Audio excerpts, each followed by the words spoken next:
Okay, we're live. Okay, cool. Hey guys, we're back today again. So we have some bleeding edge technology to show off today. It's an exciting class, including the ability to move the camera down so that you don't have to stare at the top of my head in the whole class. So oh, I think I'm looping. The audio is working, guys. So I remember in like the second boot camp, the first class, there was like an infinite loop, and I didn't figure it out for a while. That was kind of funny. I remember that. We're learning in each boot camp. You can see we're getting a little bit better. Um, all right, so in today's boot camp, we have some exciting stuff to show you today. Essentially, today's boot camp is centered around the idea of growing any business on autopilot. And we have a lot of experience in this because I've been building like automation tools for like a decade. It's kind of funny. Um, and we've been growing like constantly organically from multiple different sources, and we kind of figured out the tricks that work because I've had multiple automation products actually. And I was also like an early automation engineer at Juniper. That was before my CUDA GPU stuff, because my uncle is actually the VP of engineering at Juniper Networks. It's like this big, it's like Cisco. It's like different than Cisco, but basically a big networking company. And so I started automation early in my career, but before I got any job, I was like this intern doing automation stuff. So basically, the idea is once you have a brand, once you have something to sell, you can send constant traffic to it. And if you target that traffic, the conversion rate will be pretty good. And you can get these sources of traffic kind of like a pipeline, like a hose that just constantly gives you distribution. I have viral articles that I like, one in particular that I wrote in 2017 that still drives traffic to my products. And so it's it's good to like solve this and think about this. But also some of this will help you with distributing and validating your ideas. So I wanted to include this before we get to next week. And some of these agents will be more important once you have your product set up and things like that. And so essentially, the idea is we have these marketing agents. So we've learned over years like what's the best practices in automation. I've like met hundreds of customers personally and onboarded them. It's kind of like a good way to get deal flow is to have a automation product or a automation agency. And what I mean by deal flow is like people coming to you and giving you ideas, because we got people globally coming to us and telling us what their automation problems were and how they were solving them, what the most valuable things. So we kind of have a big overview of the automation market. And what we figured out as like automation changes, like there's like waves of whenever there's like a new breakthrough. The last big breakthrough was probably computer vision. Before that, it was maybe like Zapier and integration tools and things like that. And like so these waves, you have to keep going and learning these new things, and it's great. Yeah, you get like superpowers. Actually, automation is like uh, a superpower. Like, so if you look at this image down below, this is like an exciting thing that happened like yesterday, literally right after class. It's kind of exciting. So Supabase, like we automated Supabase on through our live mode thing, and so they're one of these like I don't know, developer friendly startups. And so if you're building a product that integrates Supabase, you can DM one of their, I'll send you maybe the name on the Twitter, one of their employees, and they'll like shout you out and all that stuff. And so they liked our post because we helped them automate part of their product. And probably there's a lot of more people now considering Supabase who've never heard of it before. Like some of you probably only heard of Supabase yesterday, actually. So I think something like this will probably help a lot of SaaS products as agents come along, and it'll make it easier to do these things. And so we got a bunch of this like free traffic essentially. And my point is like coming back really quickly. So these tricks, like DMing someone, like or the viral tricks you see on like TikTok that trends and things like that, or even just like Facebook graph or Google SEO in the early days, right? These are trends that these businesses don't realize when they start because they grow to such scale. It's really hard for like a small team or single person to even understand everything. So they allow this, like a lot of value gets generated usually in the beginning of a startup, and you can kind of go find this. Like almost every startup has this, and so but the users find this value, and what happens is they capture the value and sell it back to you. And this okay, so this my main point is that like there are a lot of these trends that happen, and the paradigm before all this is you would go out and hire people and your employees or you yourself would go learn all these tools, and every few years you'd have to go learn a new tool. Like sales automation has like evolutions like apollo.io and outreach and go high level and all that stuff, and then like the next evolution is probably going to be personalized emails and things like that. And so that's a lot of work. Right? Like you can't do that. Like people get old and tired, and there's like brain fog involved in learning these things, and you just kind of get slower over time. And it would be ideal if you didn't have to keep going and learning these things. If you have employees who went and learned these things for you, that's great, yeah, but the employees still have to learn these things, right? So we think that probably when people are more comfortable with agents, it's gonna make it less necessary to go around and learn these new apps and things like that. And so hopefully my audio is doing good. Yeah, let me know. It had like an issue before with like the audio bitrate. And so what we think is likely going to be the new paradigm in the future is that you won't be going and installing apps on your devices. You'll probably just be defining like very explicitly, maybe over time updating and improving specific goals, like high level goals, like marketing and sales. And a lot of these things we've learned, like I've mentored hundreds of people from an entire spectrum, from people who make millions of dollars now, and made like one of probably my most successful is like a unicorn now. So they're now officially a unicorn. And so and I've helped people who are homeless, and so it seems like essentially that like all of these businesses, they have the exact same scaffolding actually. And these core metrics, most of the like goals, fundamental goals for these businesses are pretty much the same. It's revenue usually. I mean, some of them have other key metrics, like if you're going for like growth, then you care about users more than that. But essentially, you don't need more than a.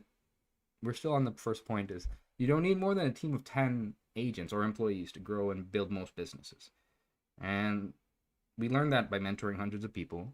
And most of these businesses are they kind of have the same scaffolding, and there are many reasons for that, just like policies and the governments and how things evolved over time to be more efficient and things. So I think agents will evolve beyond this human framework in some ways. Like maybe I don't think we need to personify agents. We just call them agents with their description. Like imagine if you just addressed people by what they're good at. I think that would save a lot of time, but also be really impersonal. You wouldn't do that with people, but agents, they don't really need to have personality, I think. So I think people are doing this the wrong way. But anyways, my point is that most businesses really don't need all these apps. You have very specific goals, and what we're moving towards is rather than defining apps and having like templates and all these things and agents and stuff, we're going to have a core team of agents. I'm going to show you how to set that up today, that every business can use to grow. Every business can use to grow any brand essentially. So this can help every business. And over time you might iterate and teach these agents like employees, but you don't need to go out and learn new tools. They will go learn the new tools. So we will update these agents over time with the best tools and practices. And you kind of understand what I mean throughout the course of this class, where that you don't need to go and understand the best like SEO practices or sales best practices. And like we've done years of research on understanding these things, and it wouldn't be really ideal even if you tried to. So what we're going to try and do is have these agents even maybe automatically go learn the best practices. We teach them, we try to get them up to the state of the art, and we test them to make sure that we can evaluate and objectively say this is the best way to do things. Because in general, there's usually one, there's like if you have two, there's usually one that's better. So we can test these things and objectively know like the best strategies in copywriting, email, SEO, marketing, everything. And if you want to add on to that, sure, we have the ability to build custom agents and stuff like that. You can, but in the future, we envision that people can do this all on a phone. You can just describe your business. You have a core team of 10 agents that generate ads, generate like copywriting for email, do the marketing, copywriting, start generating content for you. And even if even if you have no idea, right? Even if you're starting from zero, we can teach these agents to do the A/B testing for you. So they can automatically go to your homepage or competitor's page just based on your market and look at what's performing well and just clone that. That strategy really works. And so it works more than people realize, and that's why there's so many like Nash equilibrium businesses that it's like that's how the economy kind of works. So you can do this and take advantage of this with agents, and I feel like that's going to accelerate in a beautiful direction. And it's kind of exciting. So I guess we're still on the first point. So I like the whole point of this class is there's going to be a core team of agents that you can start using today to start marketing your idea, to start getting like traffic, validating your ideas and things like that, to grow any brand on autopilot. And I'm going to show you the tricks that work today. I mean, not all of these tricks, like I mentioned, like the Facebook graph, Google SEO has changed. Facebook graph, you used to be able to exploit the Facebook graph to get millions of users really quickly. You can't do that anymore. So these things change constantly. Even like you probably know about like TikTok styles, they change constantly. But we can automate the process of learning this just by looking at like what's doing well and just copy it. It's like these agents are like really good at that. And so I think that's going to be that's probably going to be the next phase of these like waves. But you don't need to learn all this. You just kind of need to probably just describe to the agent, like you were teaching an employee, right? Just describe to the agent what your goals are. And so rather than apps, we're going to start probably defining goals. And then, so the rest of this class, we're going to be basically going to go over social automation, sales, SEO, and marketing. And that, like, and the way the market changes daily and all that stuff. And I have some tricks that you can't really find anywhere else, or just based on our own experience, that will probably help you. Okay. So yeah, this was kind of cool. So this LinkedIn post went viral because of Supabase, but this is like one way to grow. Actually, I'll talk about this in my email slide maybe, but a lot of people don't think that cold email works. And the trick behind social that I'll talk about in the social slide is consistency, like persistence. Just keep doing it. These algorithms need time because they need enough data to have statistical significance to say probabilistically you are a good bet to keep people on the app to sell ads. That's it. That's the entire thing. And so just keep doing it, keep posting, eventually post good content and iterate to better content and things. And this kind of stuff happens essentially. So this isn't like I had to spearfish for this, and meaning I had to tell them about this, but I've had other things go viral, like my viral article, and I'll talk about it in the next slide. And so yeah, this is kind of exciting. It happened yesterday. And so this tweet that like I only posted I posted this yesterday and it's like going viral. It's kind of exciting. And then not viral, but just like it got more views than I normally get. I only get normally like around like 100 views on my own channel circle or whatever. So that's interesting. And then so I'm just going to recap some notes from the last class. So if you had trouble with the last class or some things with the last class, Google still hasn't published they've published most of the features in the last class, but there's some features in the like the quickly editing things when you're like clicking stuff and editing really quickly that we made easier, that made sense in my video, but that maybe doesn't make sense to you because you don't have the update yet. So Google auto updates. Sometimes it takes 2 hours, sometimes it takes a few days, and so I guess this is one of those times it's going to take a few days, but hopefully they should update by today. So, but most of the things I went over in the last class should definitely work for you. The only things like I made it easier when you're like clicking and updating things where the flow is just kind of like a little bit easier. You can still do everything. It's just a little bit more tedious and stuff. Yeah.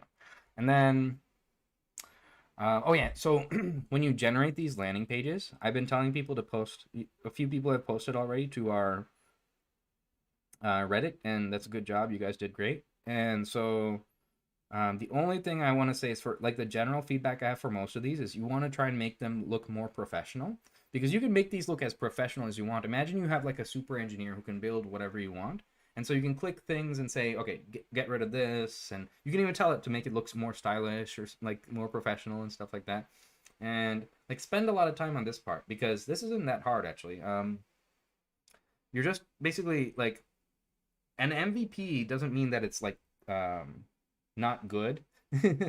Yeah, an MVP means that it's good enough to solve the problem and get the customer to actually pay you. And so imagine like what the final version of the landing page will be. Not like the first version, not the like this. Don't think of this like as a draft. Think of this as like what the final thing will actually be. So sorry, I have an itch in my mouth. And then so there's a lot of images that probably you want to replace. You want to make the copywriting maybe look better and things like that. But I'll give specific feedback for anyone who posts here. Just give me like a day or two to write them down and things like that. So I've already left feedback for some of these. And then the other thing is that when you generate these images, you should maybe like I'll look for an old one maybe. Let's see. Yeah. So you should save the, oh no, this was before. I don't think not many people use the ideogram yet, but you should save when you finish prototyping, basically, you want to save the images, the final images that you want to use in your landing page, because ideogram doesn't save them. We'll automatically save them. So let me go back to the slides. We will automatically save these images for you in the next extension update, but you don't, for now, if you like some images that you want to keep, I would save them. And then use what we described in the first class for the instructions to basically edit the source of an image. And so that's basically how you do that. For now, we'll make that easier over time. And so, okay, yeah. So the recording is now up from the last class. Last class, I skipped over the last two slides. So there's some important details on like market. It's important to know all these things actually. Like the more you know, like every minute you can spend talking to customers and in your market is going to help you get to product market fit. And it'll be worth it when you get there. You'll know it when you get there. Like you'll be overwhelmed to the point that you can't handle the customers, but that's a good problem to have. So it'll be fun and exciting. And so I would just watch those two slides. I explain a little bit more about the current market. That'll help you. But the real way to learn about the market is to go talk to customers and VCs. And customers, so the order is customers, you, and then the VC. The VC has to go through you to learn about the customers, actually. So the VC goes to many founders, and they maybe know, like at a high level, across many founders. But you, as the founder, should know the market much better than any VC. Otherwise, they shouldn't invest in you. It's kind of like objectively true, actually. So, but the way you know is just by talking to customers. Okay. And then when you do finish and you have like your final prototype with all the images that you want, post it on our Reddit, and we'll help you with the validation phase by sending an email blast to our 40,000 email list. You don't have to, you can do it yourself.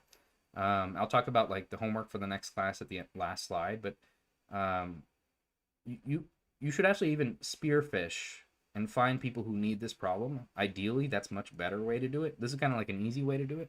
I'm helping you out, but you'll have a higher conversion rate actually if you seek out people who specifically have this problem and you start building it for them, specifically like talking to them and getting feedback and things like that. And if you're targeting a urgent, frequent problem where their life or job depends on it, you can find people who are usually happy to meet with you even if you haven't built it yet. And just like get your first 10 customers like that. Otherwise, it's not a good problem. Like it's objectively not a good problem to solve if you follow the framework in our first class where you need urgency, frequency, and something that's not on Google. You don't have to follow this framework. You can go do like the random walk-in business, but you'll see like I recommend reading essays from Paul Graham. He has a lot of good writing on startups. You'll see like most startups that are successful kind of found this maxima in the solution space. And you can imagine maybe there's an infinite solution space for startups. And probably there are random ways to do better, but they kind of like iterated to this maxima over years and decades. And so you can like cheat by just jumping to their ideas. And that's another good way to cheat is finding mentors who are like a little bit ahead of you or even really far ahead of you who can just like tell you exactly what to do. I'm doing that kind of actually. So, and then also feel free to share that. So the recording is up now. Feel free to share this with friends. You guys can actually do me a favor. I'm trying to help like people. And I think that we have an opportunity to change like the narrative. Like the most powerful idea that I want to convey. Like, well, I have some really good mentors, like CNET's founder Halsey Miner, Salesforce co-founder Parker Harris, um, rocket scientists from Princeton, like crazy, really good mentors who just kind of believed in me, um, and I wouldn't be where I was. Like you wouldn't really believe my life, but like I've come a long way. So maybe one day I'll write like a memoir that might be interesting to people. That might be motivating to people who are starting from nothing. But I essentially started from nothing, and so I'm very motivated to help people who start from nothing. And this class is free, so the YouTube is free. There, you don't need our product to do a lot of these things. You can go use like other like free. You can set up live mode on a text editor actually. Just like learn HTML and build a landing page or copy like a landing page template. You you can do most of these, like the core principles and all of these things I think are very important and could be applied with many tools and free tools and stuff like that. So feel free to share this with friends. You can help me out as well as sharing with this with friends, because I think we're going to be coming up against like a huge wave of sadness. Essentially, that's the best way I can describe it. Is there's going to be a huge wave of sadness when AI comes, and people are like, I'm pretty sure a lot of people are going to lose their jobs like very soon, and I don't think people are really ready for it yet. But we have the opportunity to prime them for that. What's going to happen? Maybe not a lot of people now. Maybe are like maybe suffering. Like I think the software engineering market ironically is suffering really. So they have a really good opportunity actually. So maybe if you know software engineers, but also other markets like support, and I think like HR, and like even project management, and like masters, and like some of these like crazy things that like obviously businesses need, and like people have been paid so much money, and I have friends personally who have these jobs, are probably going to disappear in like a year or two. And so that's kind of like what the urgency of this is that, well, we could kind of change things before that happens. It's possible. Like like I was saying earlier, like the most powerful idea that I've learned from my mentors is that you can bend reality to your will. Like you can bend reality to your ideas. This idea of coding, like generating automations with GPT-3, no one was thinking about when we started in 2021. We were the first startup approved to sell GPT-3 for automation. And like we were the only startup on the planet using GPT-3 for automation, literally. No one else. We had to explain to people what we were doing. We had to explain to OpenAI what we were doing. They wouldn't let us sell it until we set up security mitigation features. And Microsoft was the only other one, but they were doing GitHub with Copilot and stuff. And so like I'm pretty sure, like I don't know how to prove this. I'm pretty sure OpenAI took that idea. Like they took some of our original application for OpenAI is basically function calling.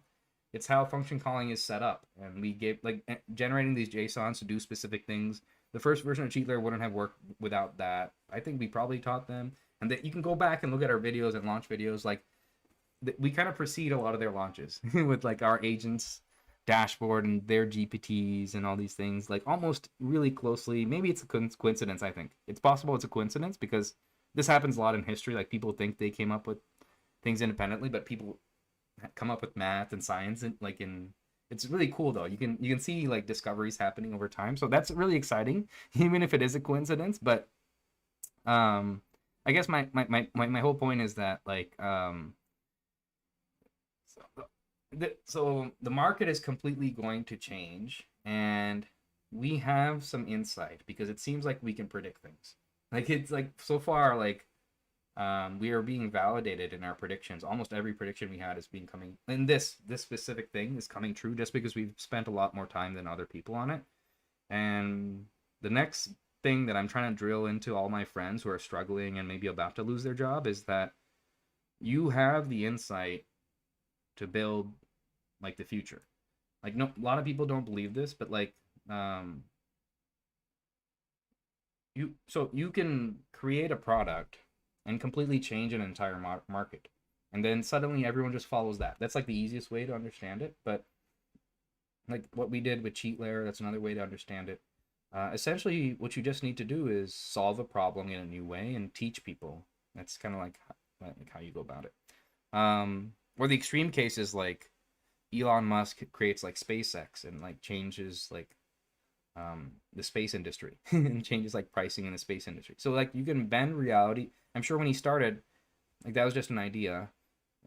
He had to actually work very hard to do it. I don't really like Elon Musk, but like I can respect what he did. It's like a good example objectively of how to do this.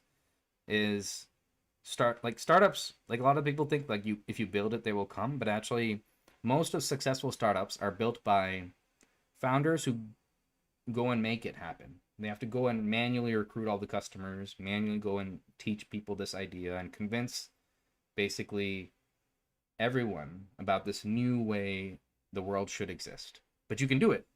And so the point is that if someone is struggling and like a business is telling them that they're going to fire them or replace them with AI, that's not what reality needs to be. You can actually teach them to like bend reality to their will. And so like a lot of these ideas, they don't need cheat layer for. Feel free to share with anyone who needs help. That'd be great. Okay, so let's start with social automation. So we have some cool social automation insights. So let's see. In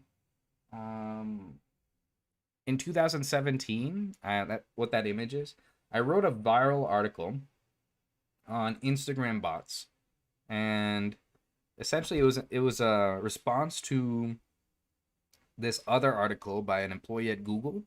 And you might remember this. You can Google it. It's called the Google Screed. And I'm not going to say the guy's name, but he basically, the thesis of his article was that women and minorities shouldn't be programmers, or they shouldn't be at Google at least. And so I mean I don't know, but like, so I remember when I started learning to code, I did it mostly by like tutorials online, and I kind of taught myself a lot of the stuff just like by hacking games and stuff just for fun. And so I don't think you actually need, like, anyone can do this stuff, right? So what I did was I wrote a viral article, and it taught people how to build an Instagram bot. This was my first foray into automation. And build it in a Google Cloud. And it was in such a way, it was written in such a way that like it was non-technical, and every step had an animated GIF, and like it made it very easy. I'm actually pretty good at writing these things. I just haven't had time to spend time. I want to do that same treatment to our documentation. I've been hiring other people to do it, but I can probably do it better, I think. So it went viral on Google because it was designed in such a way that non-technical people could use it, and for the first time start their own server and have an automation bot. And around the same time, like, it went viral because let's see if I can show you. Here we go. Yeah. Here's around when I posted it on Medium, is in 2017. You can see like the total views and stuff like that. Most of it came from Google searches. And this happened because it ranked #1 for Instagram bots. And then like let me go a different date. Let's see. You can see like it didn't do much when I first posted it, but over time it grew viewers. See this 95 viewers, 1.8K viewers. And the reason it grew viewers is because we designed it in such a way that I taught people to use open source Instagram bots, and those Instagram projects would break and people would comment on it, and Google was exploitable in such a way at the time that if you created comments and Medium created a new page for each comment, that just created more link juice. And you might have noticed like a few years ago, Medium articles were all over Google. They fixed it, but this was one of those tricks. And so if you had an article that got a lot of comments, you could go to the top of Google really quickly. That's not so much true. They now more care about the actual content, but this is like a hack basically. This is when Medium first came out. One of my mentors actually told me to start writing on Medium because he thought I was a good writer, and then so it worked. I thank him for this because this is like how I started to learn how. See, 5K total views, and then during the pandemic was probably the peak because people were all at home. That first March in the pandemic. Let me see. Let me find one. 9. 15K. Okay, let's get okay. So 15K a month, and so like this is all free traffic, and I didn't decide to monetize this. This was just like a free tutorial that I put out into the world to teach people to build Instagram bots online and grow any brand. Just because I wanted to negate that asshole who was like, women and minorities couldn't be coders. Obviously, they can be coders because taught taught like 200,000 people to code, and a lot of those people were completely new to this stuff, and they were never coding anything, but they suddenly had a server in Google Cloud. This was exciting in 2017. They set up their own server in Google Cloud, and they had this Instagram bot that went and did things. Okay. So I built a product out of that. I monetized it. So this is kind of also a cool story. AppSumo partnered with Starter Story to tell this backstory of how it happened. But basically, after I sold my patents to Standard Cognition, they paid me well enough that I retired like for a few years, and I was flying from I think LA to Boston, and no, it's not LA to Boston. They always have internet. No, it was LA to Boston, but it was like some mid-flight that didn't have internet for some reason. And so I didn't have internet. And then so what I do is I pulled out my laptop and I realized I had all this traffic and I should maybe monetize it. And I was bored enough that okay, I can build a website to monetize it maybe. And so I without internet, I like built this really quick way to fix this problem that all Instagram bots had back then. And the reason was I mean it's esoteric, but basically they were all building unofficial APIs to automate Instagram's API. And what I figured out was that actually Facebook started tracking IP addresses around 2017, and they released this in their security blog. So I built a product that ran the same bot processes but locally on your machine using an extension, so that it always looks like you on your home network, and it bypassed Instagram security features. And then I added like extra tricks to make it really hard for them to find us. And so I don't want to give all that away because they still haven't figured it out. Like we still have an unblockable Instagram bot. We beat the Instagram security team as far as I'm concerned for like forever. Like still they haven't beaten us like years. And so and they can't because if you think about it, there was this back in cat and mouse thing where we played where eventually the next solution they need to implement will damage their business, and that is CAPTCHAs. So the only way they can block us now is if they add CAPTCHAs to everything, every action and like. Can you imagine Instagram if you had to do a CAPTCHA with every action and comment? Right? So that's why they won't do it.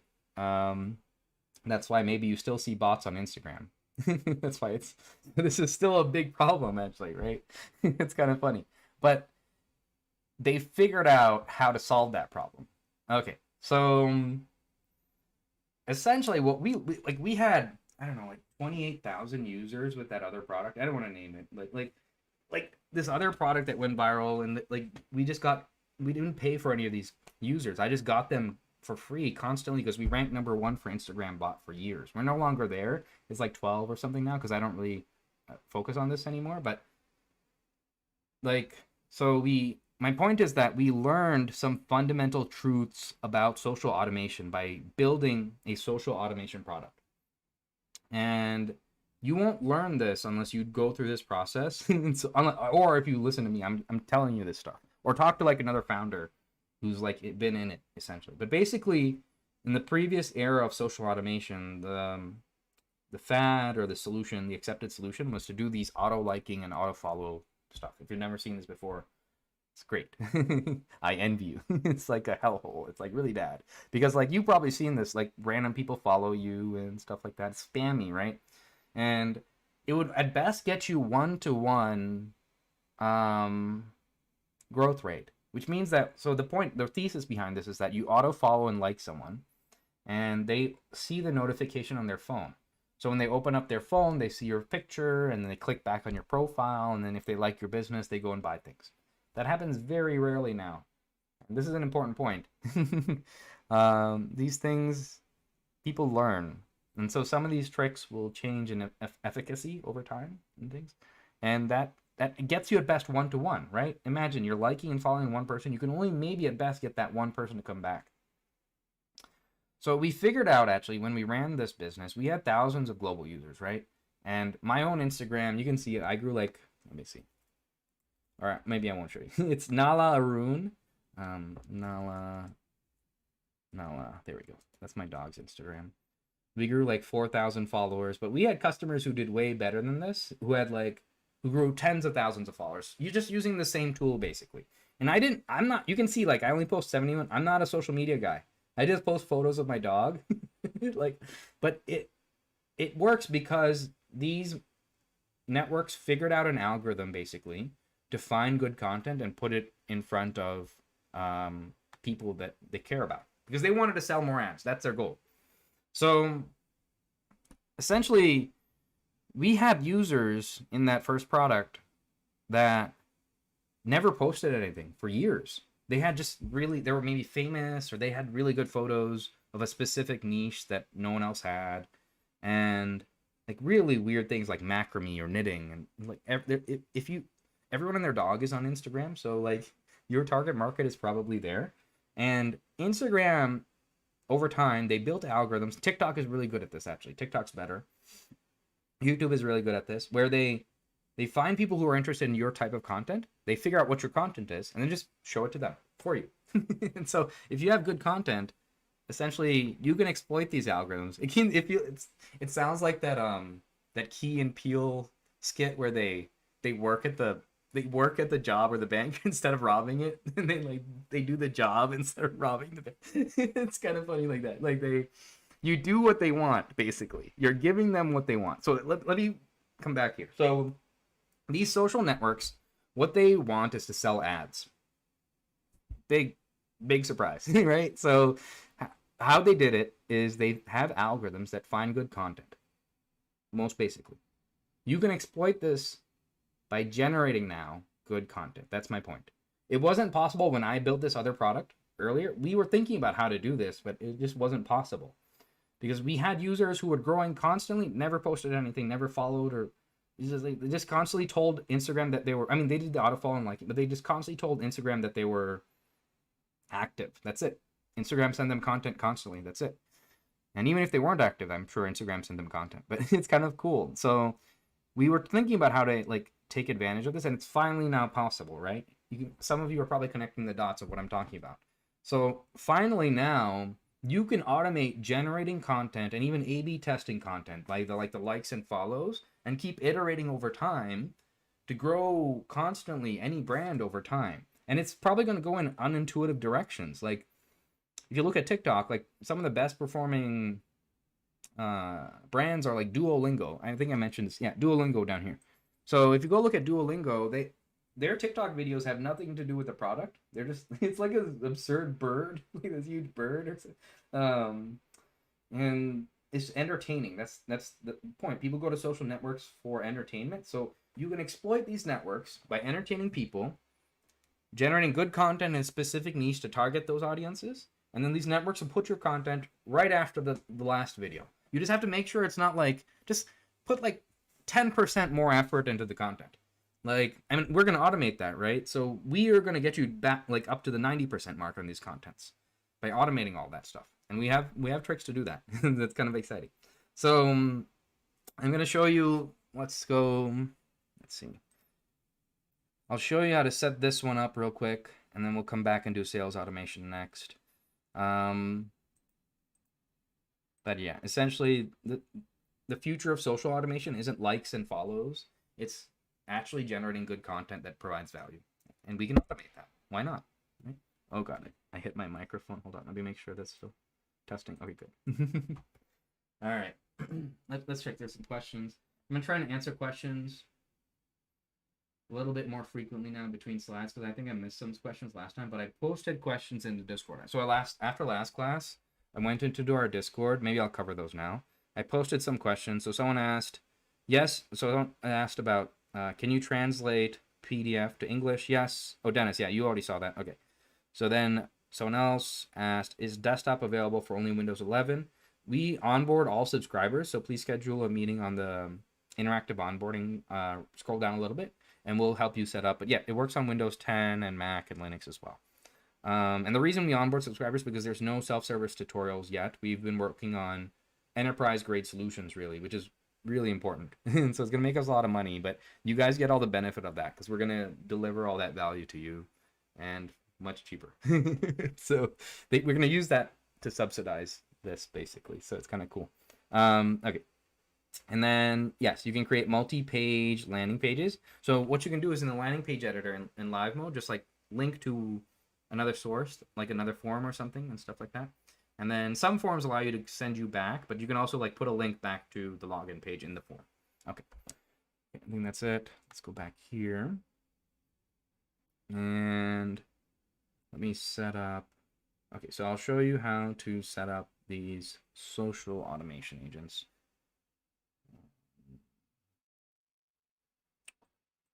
And I'm going to go to sales automation next. Last time I remember, like, we did everything up front and then set up in the end. So I'm going to try and split it up a little bit. Oh, yeah, sorry. Wait, hold on. Let me finish answering questions. Okay.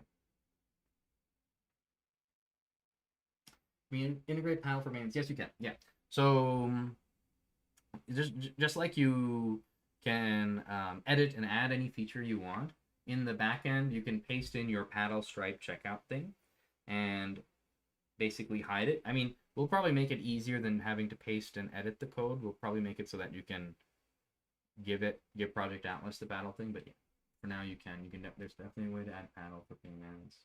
I would, for prototyping though, like I wouldn't think about like which one. I would just like try to validate it first because you want to cut off as much as you want to be like religious about cutting off as much as you don't need to get the bare minimum you need to provide value to customers and validate as quickly as possible. And you should do this surgically. It's really important to do this because every minute matters. And maybe I have another slide where I talk about this actually. Like it compounds. Every minute matters when you're doing this actually. Okay, so let's see. Another question. Where can you find recordings? Okay, all the recordings for these classes, you can just come back to the same link and it'll be recorded and refresh the link. And the recording is there. That's why I use YouTube, so you can just, anyone who clicks the link will see the recording too.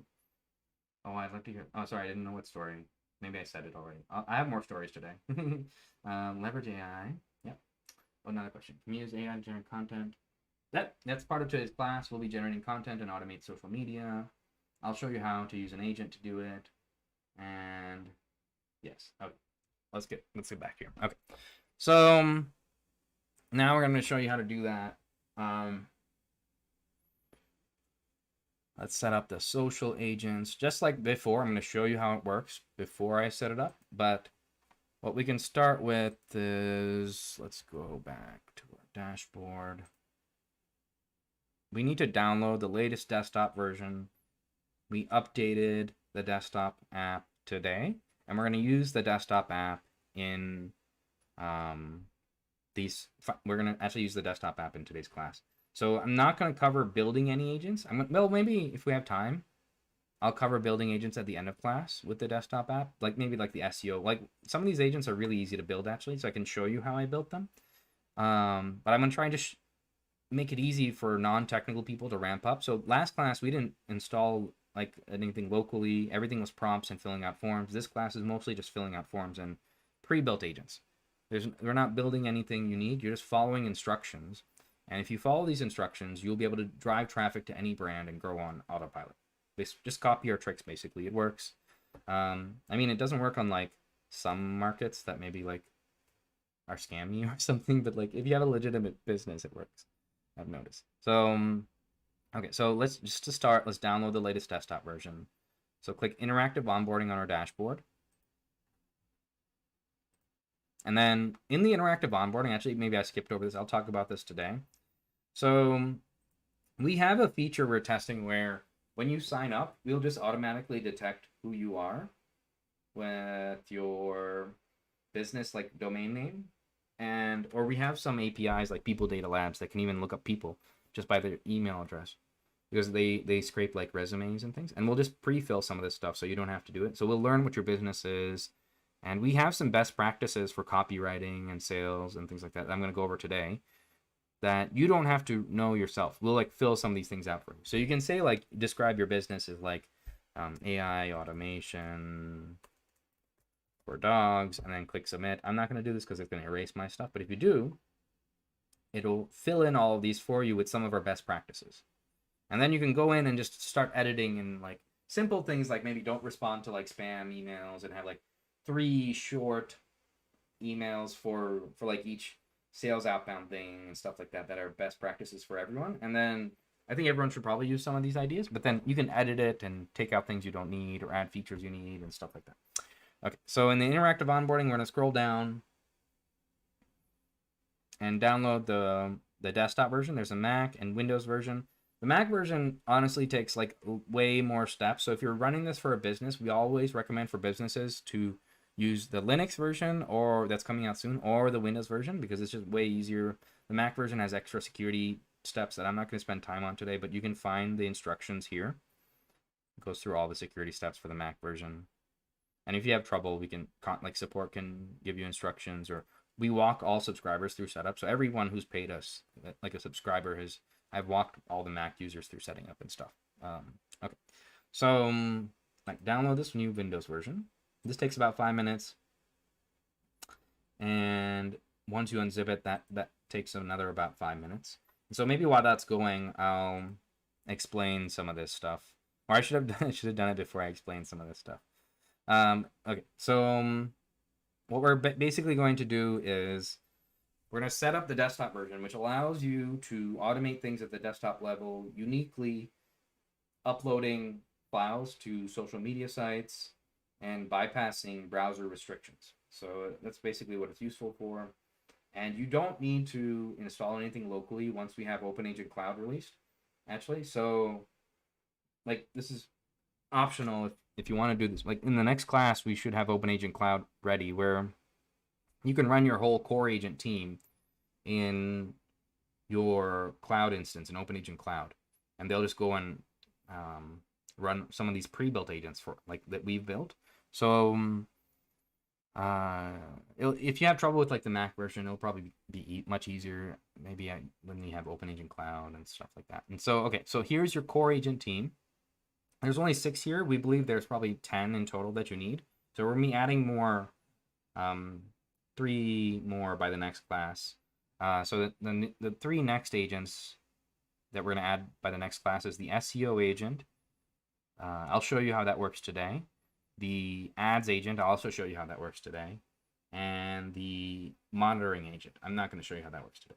But it's basically the SEO agent generates blogs. The ads agent automates your Google Ads, and the monitor agent goes through social media and looks through people who have similar problems to what you're solving and provides them like general help and valuable insights, and then also mentions, hey, if you need something to do this for you, we have a business that does it.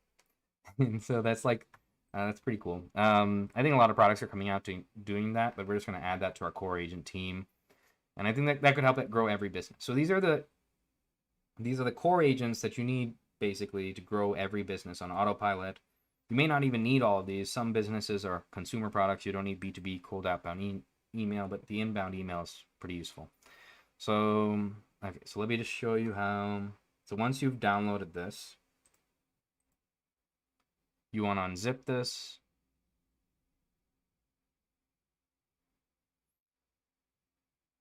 By clicking extract all and extract. And in this class, we're just going to install the desktop version to ramp up slowly for people who are completely non-technical. So we're not building anything until the next class. This class and the last class was all filling out forms. So if you just follow exactly what I do, everyone should be able to do this at home. And this should get you to the point of validating ideas and growing any brand. Even these early products that you're testing, you should be able to drive constant traffic to any brand, basically. So all right, this will finish in about 5 minutes. I'm already finished. I'm going to go back here and show you what it looks like when it's finished.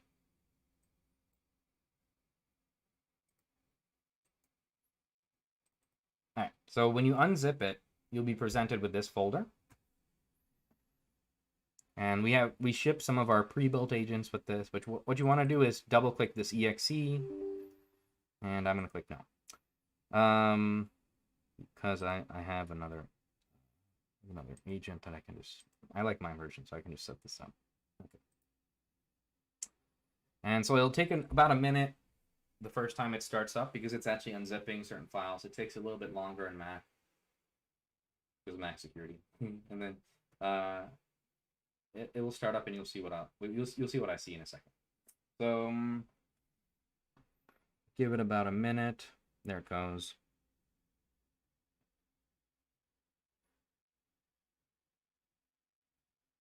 Okay.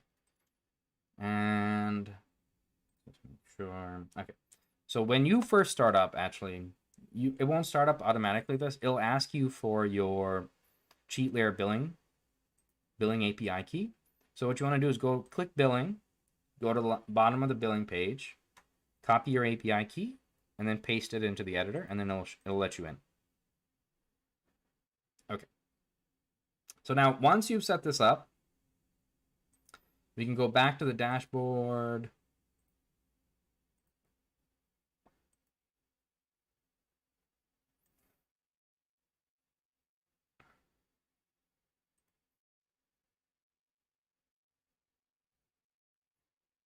And I was testing this earlier, so I'm just going to reinstall my extension. Okay. You can also reinstall with me. But essentially what we want to do is connect the Chrome extension to the desktop version. And this is important because it allows us to do certain things that aren't possible in other tools. You can basically scrape off-screen elements and things like that, and have a deep connection with the desktop and browser version like this, like what it's showing here. So this doesn't show up unless you do what I just did probably. You might need to reinstall. Just make sure you have the desktop version here and the extension version installed in a local Chrome profile. And make sure there's no other extensions installed. This is a new Chrome profile.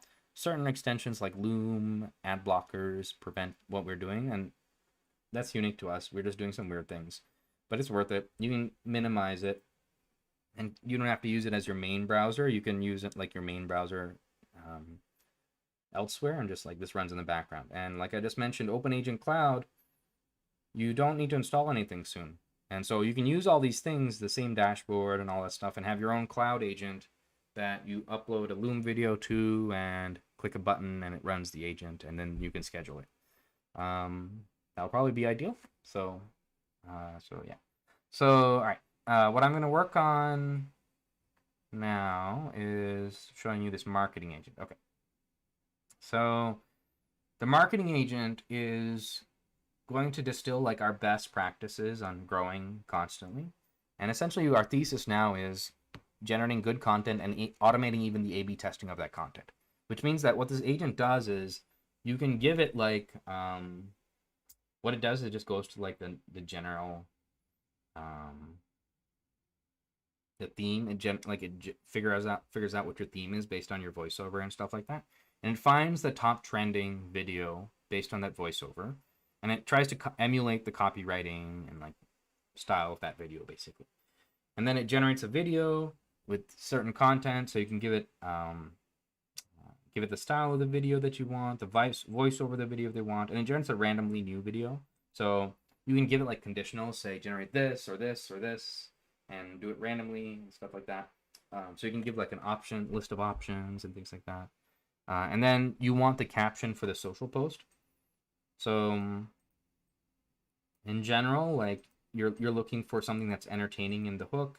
You want something that's short, and you want to provide value in these social agents rather than trying to sell an ad. You'll notice like the TikTok accounts that are selling ads in their product heavily don't do as well as the TikTok accounts that are more entertaining, like Duolingo. So that's just general ideas. But this agent will actually keep bettering, like it'll keep testing new ways to do these things, which means that even if you have no idea, they'll get better over time, and it will never use something that's gotten worse views. So that's kind of like it's kind of foolproof. So it's kind of easy. It's kind of fun. Okay, so once you've set up your what you want the video to be, the voiceover and the caption, and the reason we're focusing on video is because social networks today are focusing on video. They're giving most of their traffic to video. If maybe tomorrow they focus on photos, all right, we'll focus on photos. But if I built a photo agent for you, it would not get as much video, like it will not get as much traffic as video agents. I'm very sure. We've tested this across thousands of customers globally, so we know this. So videos, shorts and reels. They get a ton of views, but they get less brand recognition and community. Like you don't grow an attachment to the community as much, but it's entertaining and they get views and things like that. Long form content seems to be like this video actually seems to be the way to grow community and get engagement and like get the networks to send you more traffic and all that stuff.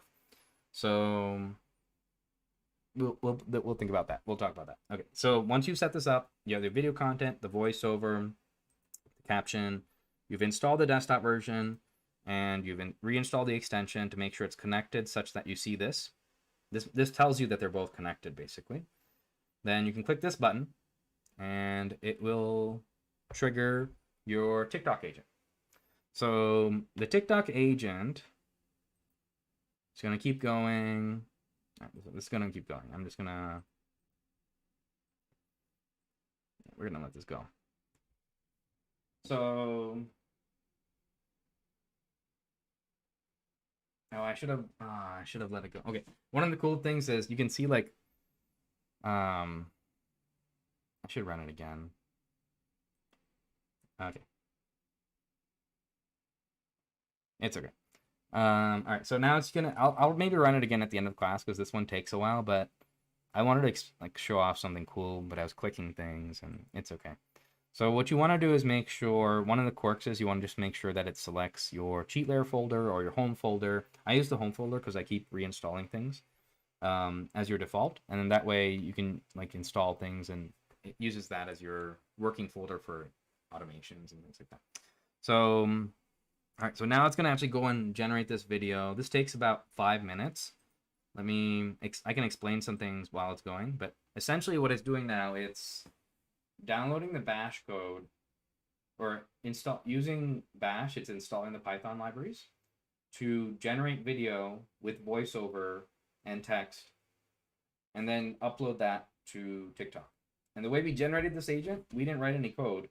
We used Project Atlas to tell it to generate a custom video with voiceovers and all these rules and things like that. So you can try that with Project Atlas, the chat interface. You can ask it to generate videos with custom voice and things like that. So, okay, let me click this image. Let's see, we get a preview of the image. Yeah, robots dancing around a fire. And so this is going to finish in about 3 more minutes. So while it's going, maybe I'll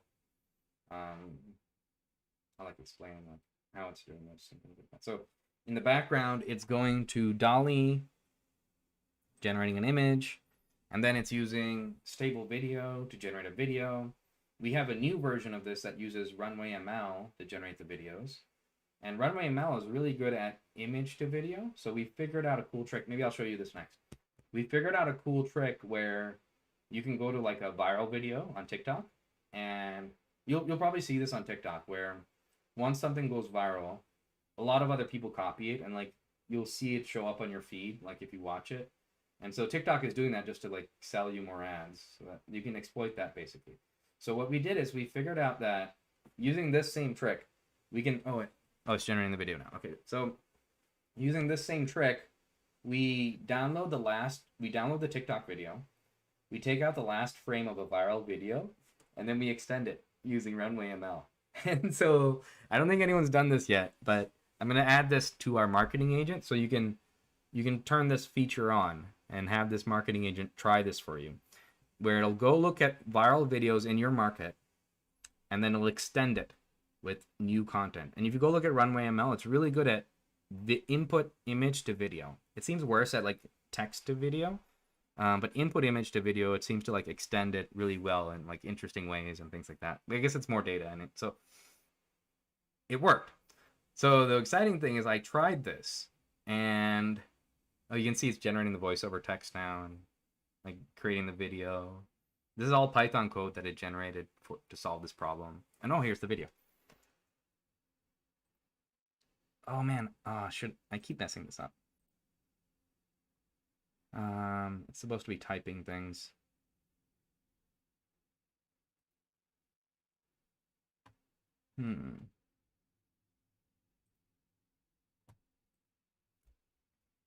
Okay, it was supposed to type this, but I'll just run this again at the end of the class because I was like talking and stuff like that. But you can run this yourself and you'll see what it does.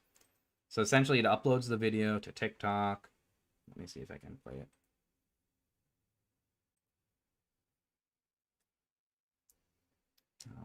Oh, okay. It's muted.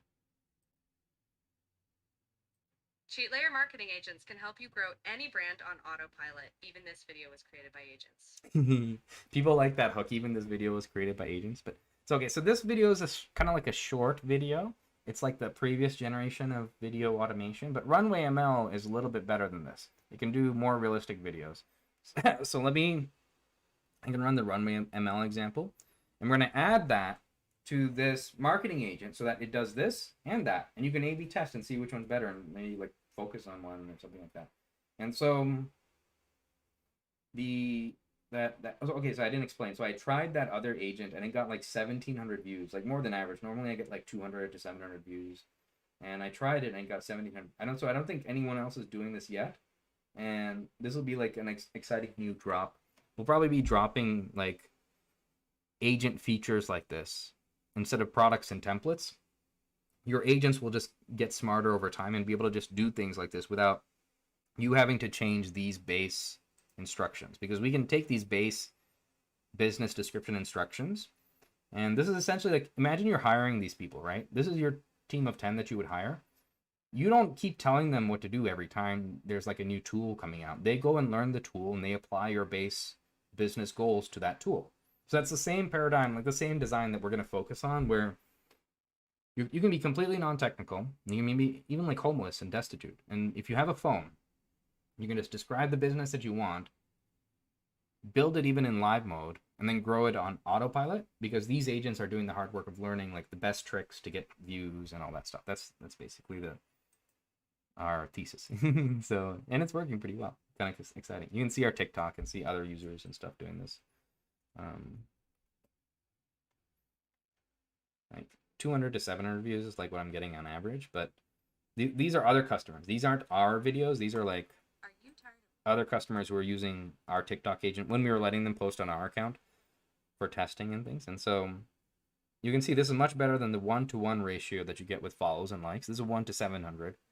I got 1 to 1700. We've had customers in my previous product who got millions of views, and some of them even, like, not the ones who were getting millions, but some of them didn't even, like, they haven't posted or used Instagram in years. And so this is probably going to be, for now, like the bleeding edge tricks that we use. Okay, so remind me to run this again at the end of the call, because I skipped over some things. Like, it's supposed to like type in, upload it and all that stuff for you, but you get the idea. This is now scheduled. If you click this button, this is now, if you scroll down a little bit more, you'll see that it's now on your schedule to run every day at 10 a.m. So that means every day at 10 a.m. now you will generate a new video. Once we test this, I want to test the limits of TikTok and all these networks and stuff, and try to do it more than once a day, maybe like every hour, but we're gonna go like every 6 hours, 3 hours and stuff, like test that, see if they block us and things, because they do. We have experience like beating the Facebook security team, so they do block you eventually, so we have to know what that rate limit is, and they usually don't publish that. And it's not usually like, sometimes it's not usually obvious. They do these things like shadow bans now, which is brilliant, but you can figure it out. So we'll do that research. You don't have to learn all those tricks and best practices. We have the time to go do that research. I'm like your CTO. We're like your research lab, your personal AI research lab, figuring out all these tricks, and then we're going to teach them to your core team of agents. And all you need to do is describe to your core team of agents what your business goals are. And I really think like a lot of products in the future will go in this direction, rather than like having a GPT store. Like, do you remember the GPT store? Does anyone still use it? Like, it's like there's so many solutions, and it was hard to find the perfect one, and they use like the ranking system, but like some of them I'm probably used, but like I don't think OpenAI cares about it. I don't think that, feels like they were trying to copy the apps era and not thinking about how things should be with agents in the future. And so it feels like that way of doing things, like apps, it's like a vestige of the apps era. And probably the ideal thing is you don't need to go learn and do all those things, because the good thing, like the things agents are really good at right now is like understanding and learning things.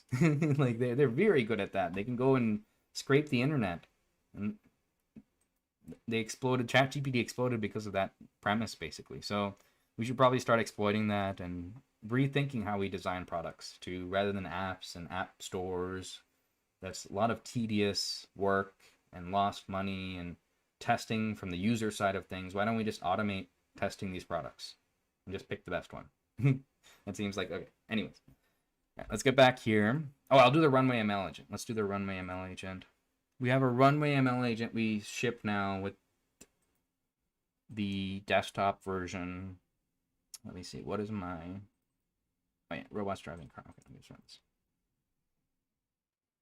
So this will be added to the marketing agent because it's what we need for that trick where we take the last frame of the video and extend it and then upload it somewhere. So I think this is actually like an entire product itself. So it actually works. No one has done it yet. It seems like another viral trick or trick to do this kind of thing. And it's not that hard. Okay, so now so I didn't click any of this stuff, right? So it just automated Runway ML to generate a video. So that's in the queue.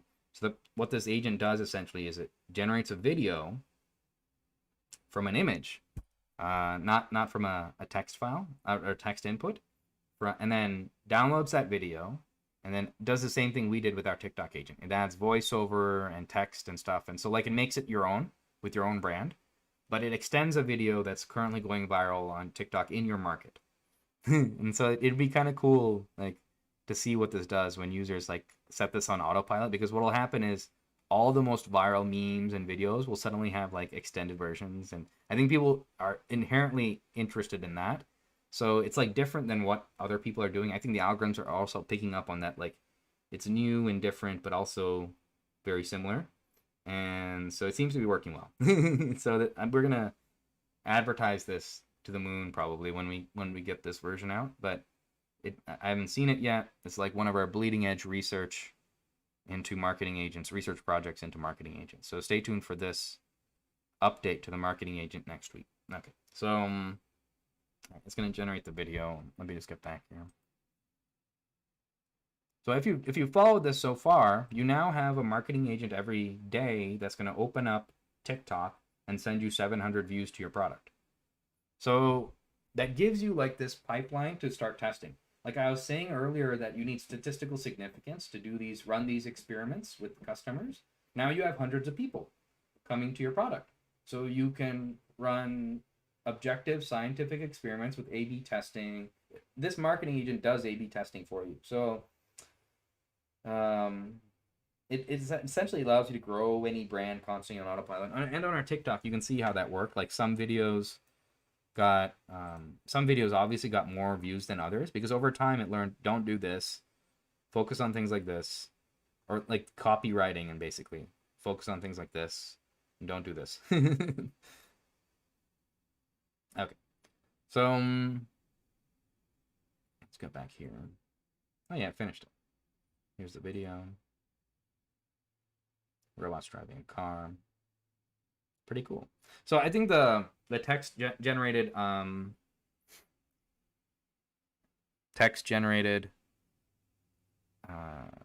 Runway ML videos are not as good as the image to video in their platform. So that's why we're focusing on that's how I got the idea of extending viral TikTok videos. I think you'll get more value. Like this doesn't look that like it's interesting, but like I don't think this has a high chance of going viral. I think if you just told it to pick the top viral video in your market and extend it, that has a way better chance of going viral probabilistically. So I'm very excited to see what happens for all our customers, because we have customers in like every market globally, thousands of customers now. So it's very interesting. Okay, so let's get back here. And oh my God, we're still on. Sorry, we're not on the first slide. We're on the third slide. Okay, it's like we're still on slide 1. Let me close this. Okay, now we can move on to sales automation. This is another big slide. Like some of these slides are probably entire classes, but I'm trying to distill it all very quickly because everything here, you're just filling out forms now. And most of what I'm doing is talking. It's like most of it's just like explaining the understanding and thesis behind this, so you understand why it's doing this. Just so, like, I mean, maybe in the future one day we'll have agents that kind of do run your whole business for you. That would be ideal. We're working towards that, like a business manager agent. But today you kind of still need to do some of the A/B testing and know when things are going on. Like, that's why we have two agents. Otherwise we would just have one for email. And so you pick one and you keep testing the other one for now. All right. So let's start the sales agent stuff. Okay, so we automated our entire sales team using GPT 3.5 before ChatGPT was released.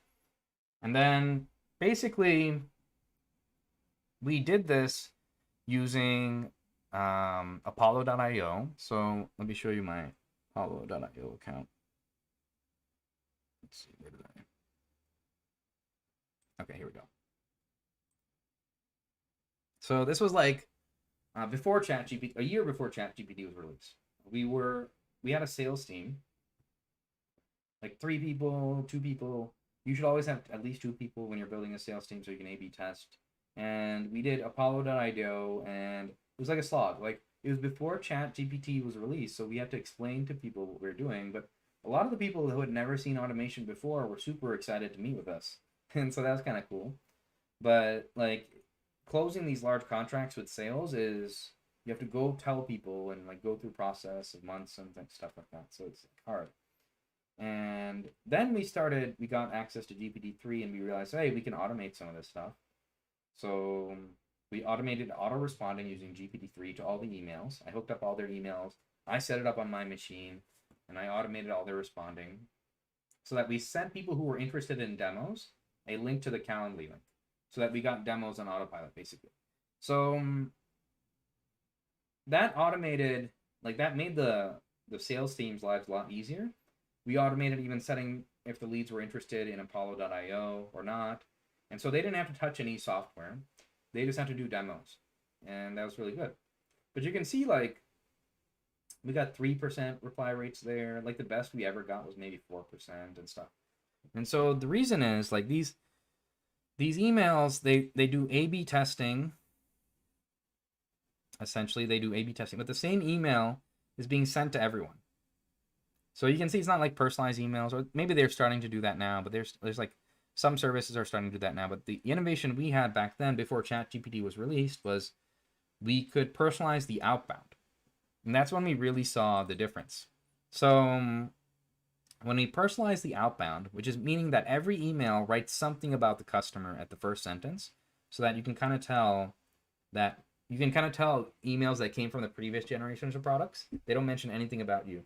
But the emails that now you're seeing them probably in your email address, right? Like, you're probably seeing emails that mention a little bit personalized thing about you. So we were the first to do this, I think, because we did this before ChatGPT. I mean, one of the first. Maybe there were some other products that started around the same time, but we didn't know about them. And so now a lot of tools are doing this, actually. There's like a lot of sales SDRs and stuff like that. I mentioned this in the first class. It's one of those markets that are external to businesses, so they'll get saturated very quickly. I don't care about that. We're not focused, like, this is like a compound business that helps people start from scratch and build a business and grow it on autopilot. So we're solving a much harder problem. We're not competing with just sales automation. We're like solving business automation. It's much harder. But essentially, that it's an obvious solution now.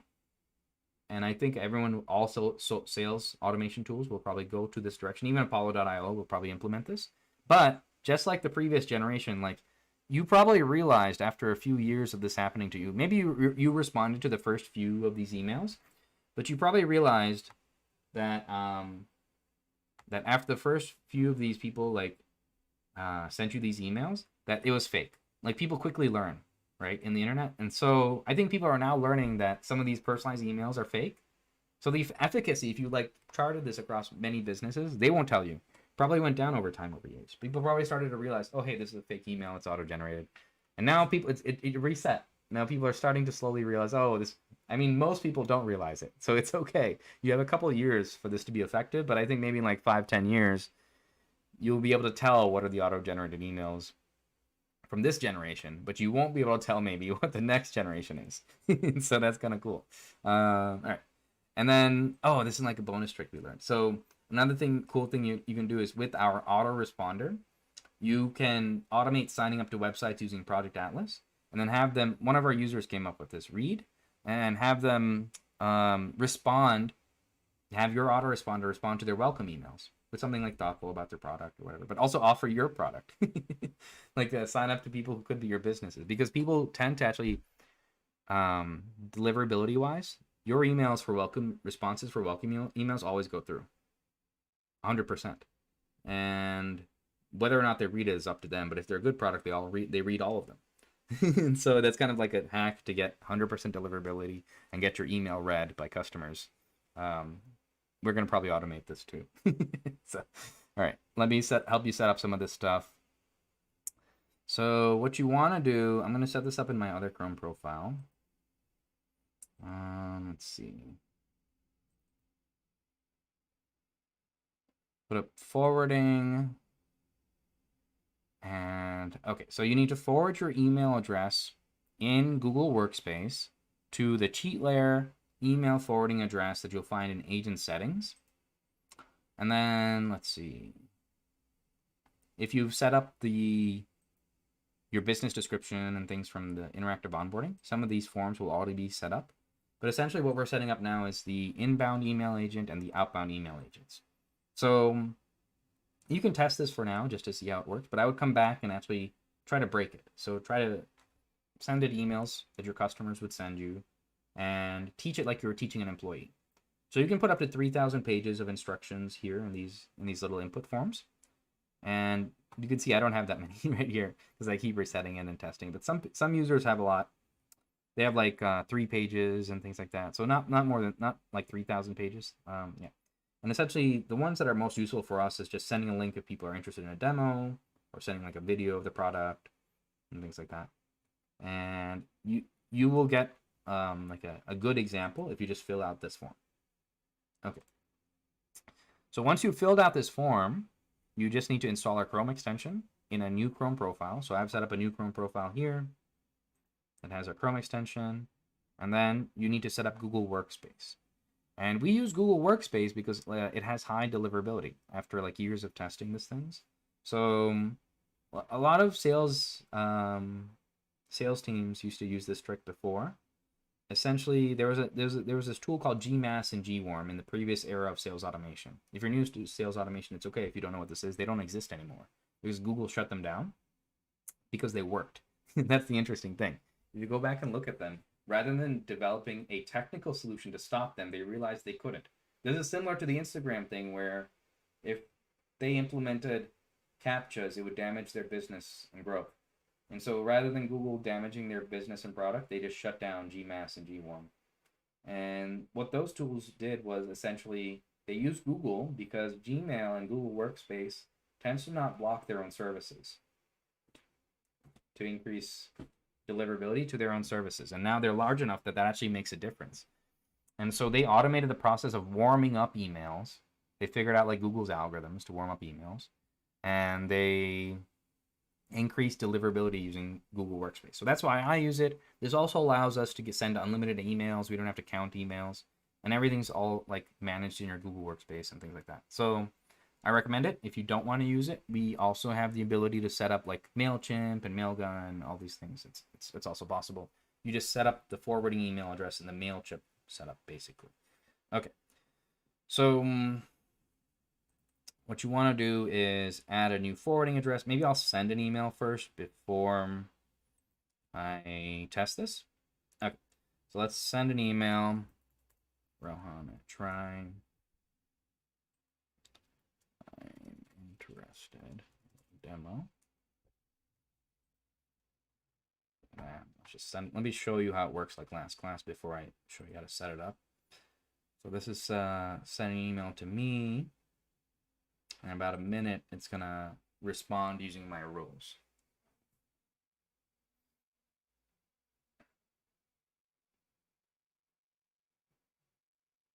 There it is.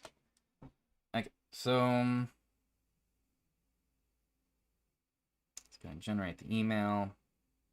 There it is. You can see it's like sending my Calendly link because I asked if it was interested in a demo. This is a simple test. You should actually try harder to break it. Like say random things and like see what it says. And it fills in the gaps. So essentially what we're doing here is called multi-shot learning, which is like teaching an employee with examples, basically. So just like write down input, output, input, output for all these test cases where you try to break it, if it breaks, and then it'll start following these rules. Multi-shot learning, I'll probably talk about this maybe in the next class. I don't want to focus too much on building agents now. Most of this is all pre-built for you. You just have to fill out forms. This is easy. A lot of this eventually will be entirely just filling out a form. But multi-shot agents is a strategy for teaching agents like employees when you don't explicitly know their rules. So you can think of this as a trick to distill insight and intuition. So what do I mean by that? Like a good example of this is a trading agent. Sometimes when you're making trades, you can't use previous events to predict what's going to happen because new events happen in the market all the time. And so your agent needs to be able to like deduce how this new event will affect the market, even if it's never seen it before. So how do you do that, right? And the way these models are like now finally allow you to distill reasoning in a way that you can give it multi-shot learning with examples. So just give it examples of like what happened in the history. And this is how traders understand intuition. Like successful traders, they spend years learning like all of these rules, and they've built it into their intuition so that every new thing that happens, they kind of have an idea of what's going to happen. And that's how successful traders make money. That's just, you ask them, that's it. So, I mean, some of them can give you explicit rules, like Warren Buffett, like he has like explicit rules, but a lot of this is intuition too. And so there are other use cases. Trading isn't the only one where you don't maybe know the explicit rules. And so the way you solve that is just by giving it examples. And our trading agent, you can look at our social media and like our Facebook, it broke recently because Yahoo updated their charts for the first time in like 10 years. And so we can't use their charts. I have to go rebuild it when I have time. But it was making 15%. We made like thousands of dollars, but it was making like 15% on average when it won and less than 4% on average when it lost. And all the rules I gave it was basically don't buy any pharmaceuticals, focus on technology that has like real relevant news recently, and only focus on technology that's actually valuable and doesn't have any competitors. And that works, and it worked better than me because these models are like objective. They strictly follow these rules. And maybe sometimes I'm like emotional and trading and I sell or something like that. And so we've had some trades where I overslept, but it did a good job. Like it made us money. And that was kind of exciting. So this is like teaching an employee. And you can imagine you don't need to teach more than like 10 employees to grow most businesses. Maybe most you can do with like 3 or 4, actually, right? So these goals, I think, will generally be useful, even like in the future when other tools catch up to this idea. I would keep like these goals will probably like allow you to export them somehow or something, because it seems like this is like focusing on the actual fundamentals of most businesses, which is mostly revenue, actually. Most businesses just need to care about revenue or growth. That's it. You don't need to go look at all these other things and learn these all other things. It's going to slow you down. Okay, so that's how you set up the email autoresponder agent. This will get you demos on autopilot, even if you start manually.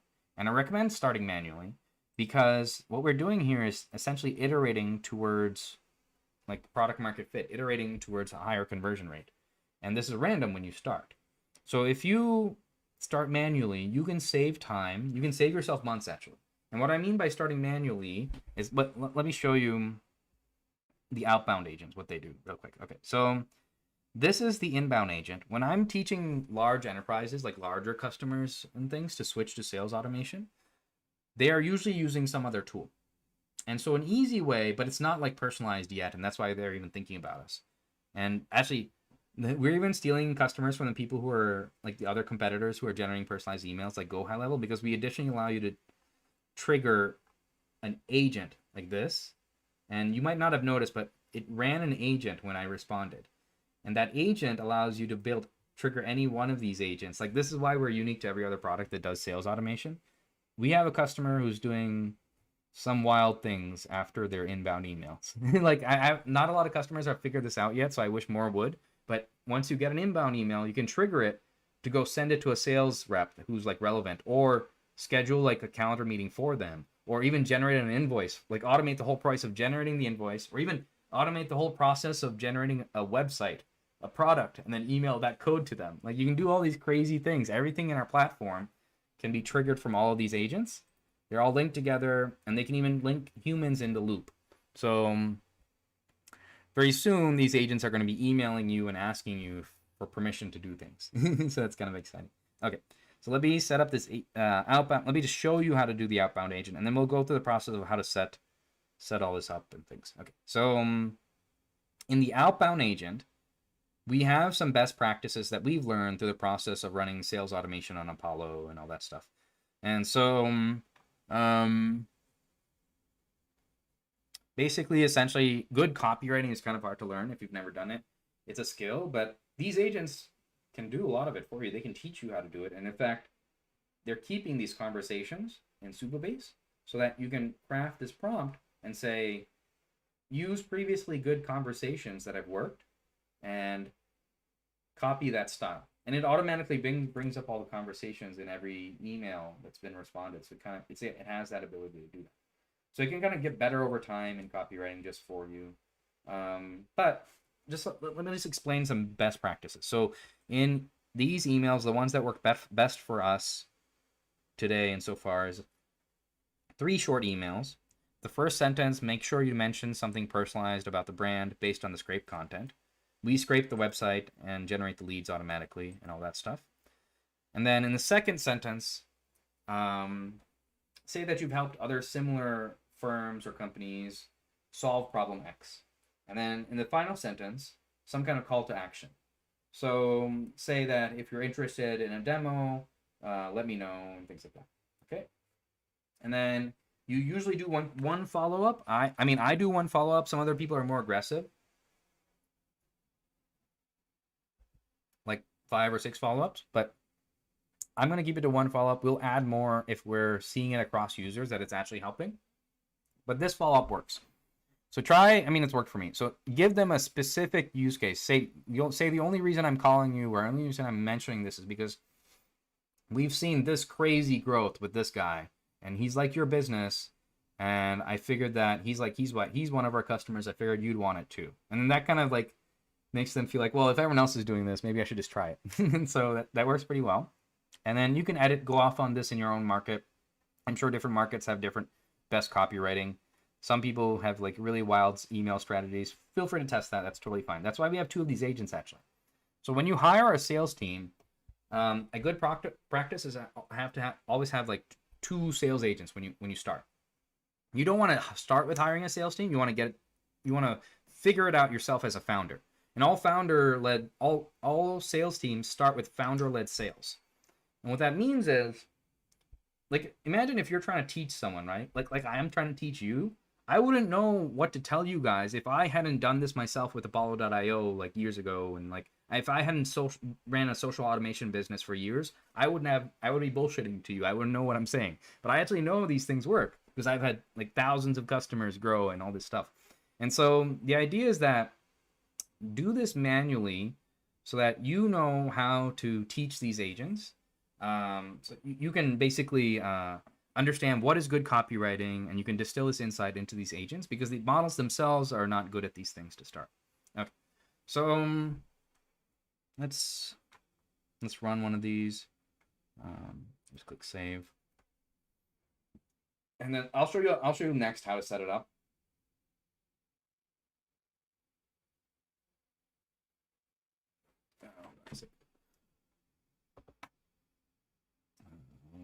Okay, I gotta reinstall my extension. My bad.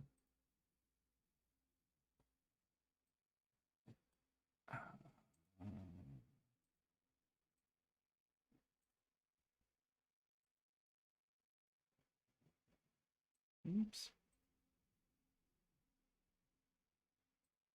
Oh.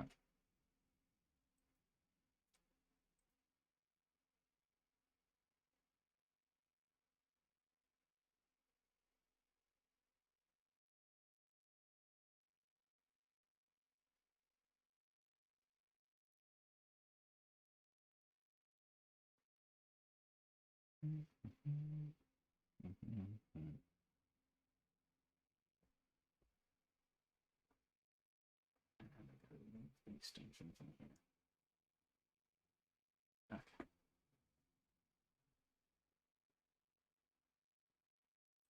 And remove it from here. Okay, we're good.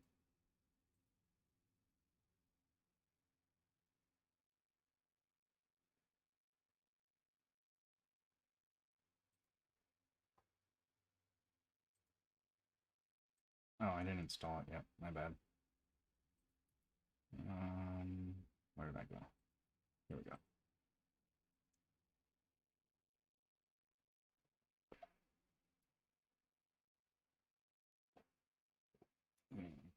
Sorry, I'm a little tired. I actually fell asleep right after class. And then I woke up late at night and posted the videos and fell asleep again. I'm still tired. It's funny. Okay, I think we're all installed. I don't like that it's the extension is installed here. Delete that. Okay.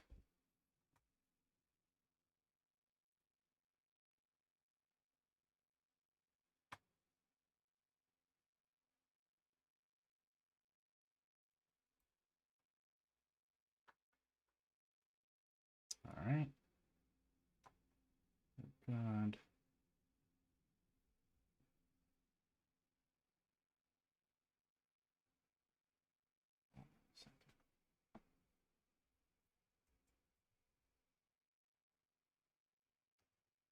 I'll just give that a minute to work.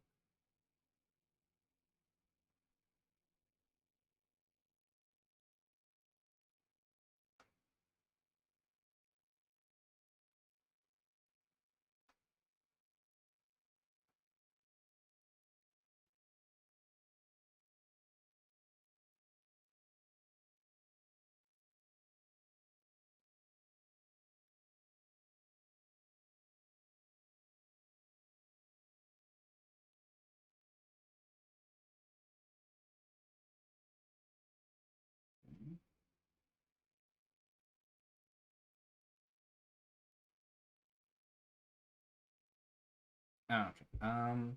I'm somehow logged into my other laptop. Maybe I will stop this.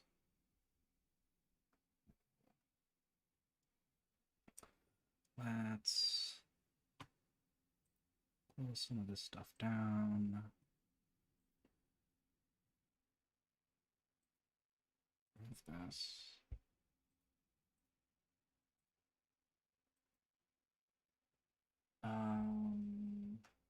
Let me close this browser.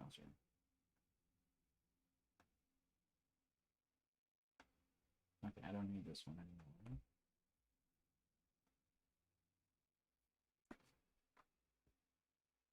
Okay, let's get it working here.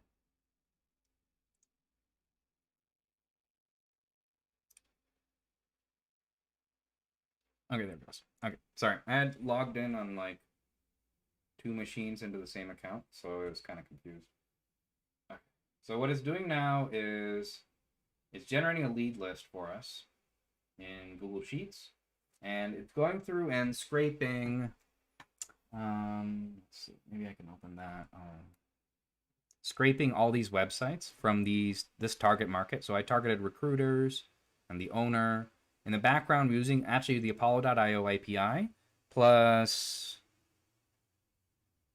Big Picture and People Data Labs and Google Maps to scrape like a 200 million database of leads. And essentially, you can start this way. Like most businesses can start with this leads databases. And typically, what happens is once they exhaust these leads, there's like usually thousands on most like good markets. They go and scrape Sales Navigator or something like that. So we'll have agents. This agent already does the automation of scraping Sales Navigator for you when it runs out of leads. Okay. So what this does is, excuse me, every morning, each one of these email outbound agents finds 20 leads in your market using those APIs, the Apollo API and so on. And that's what it's doing now. And then it scrapes their websites to get personalized information about them. And then it generates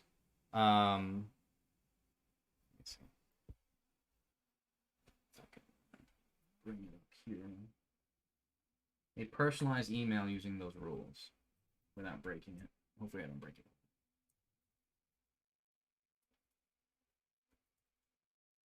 Okay, now it's done. So now it's going to generate personalized emails. I guess some of these websites stopped working for a while. But it's going to generate personalized emails in about like 3 to 4 minutes. So we'll give it. It takes like a while to generate them all, so I'll explain what it's doing while it's going.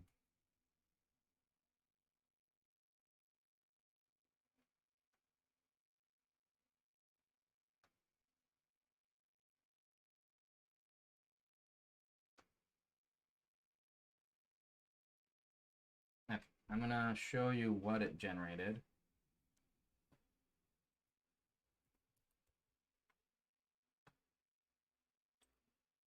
While we're waiting. So this was the Google Sheet that it created, and some of these rows are big because it actually scraped the website. So let me make this easier to see. Hold on. Okay. 20 resize rows. There we go. Okay. So every morning, each one of these agents is going to get 20. The other one's going to get 20. And then they scrape their here. Hold on. It's one of these rows. I forget which row.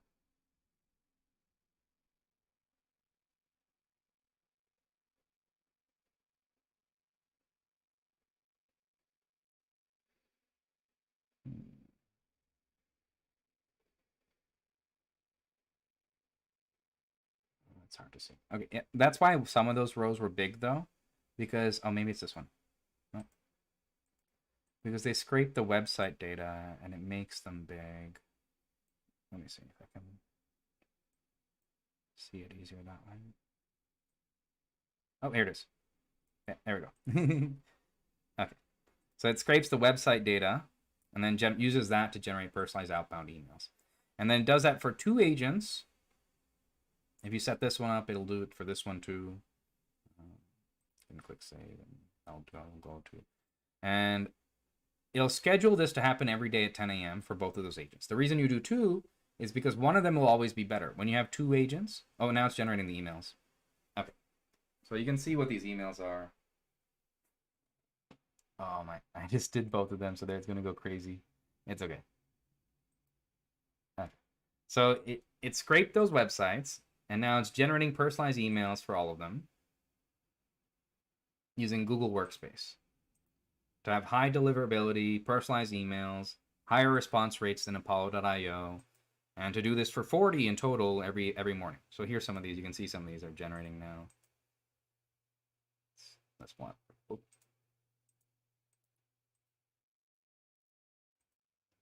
Oh, here's one. Okay.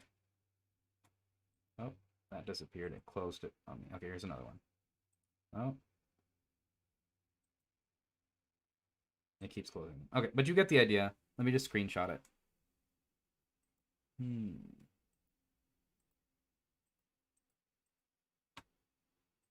Oops.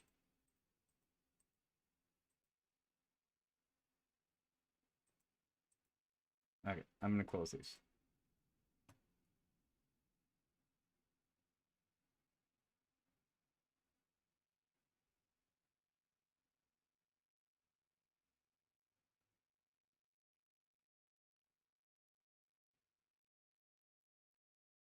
Let me run one of these at a time. Oh, okay.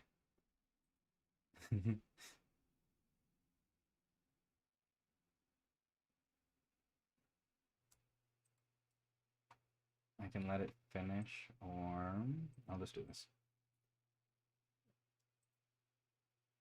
Okay, there we go. Right, let me run that again.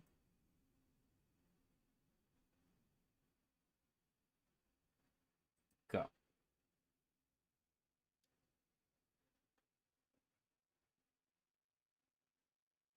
That's going to run in the background.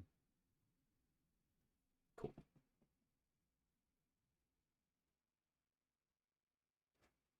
So,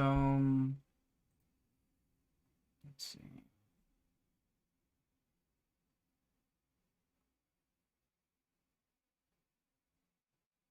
Yeah, I'll just let it run this time without messing with it. And I just want to show you like the sent emails, because it shows you like how it's personalized and things like that in the first sentence.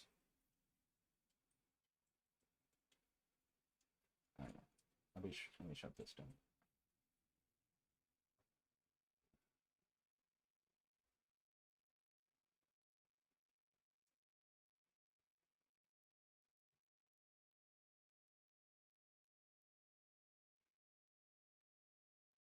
Okay, maybe while that's going, I can pull this out. Will that affect anything? Oh, it'll do it here. It's okay. I can do it in a separate browser, maybe.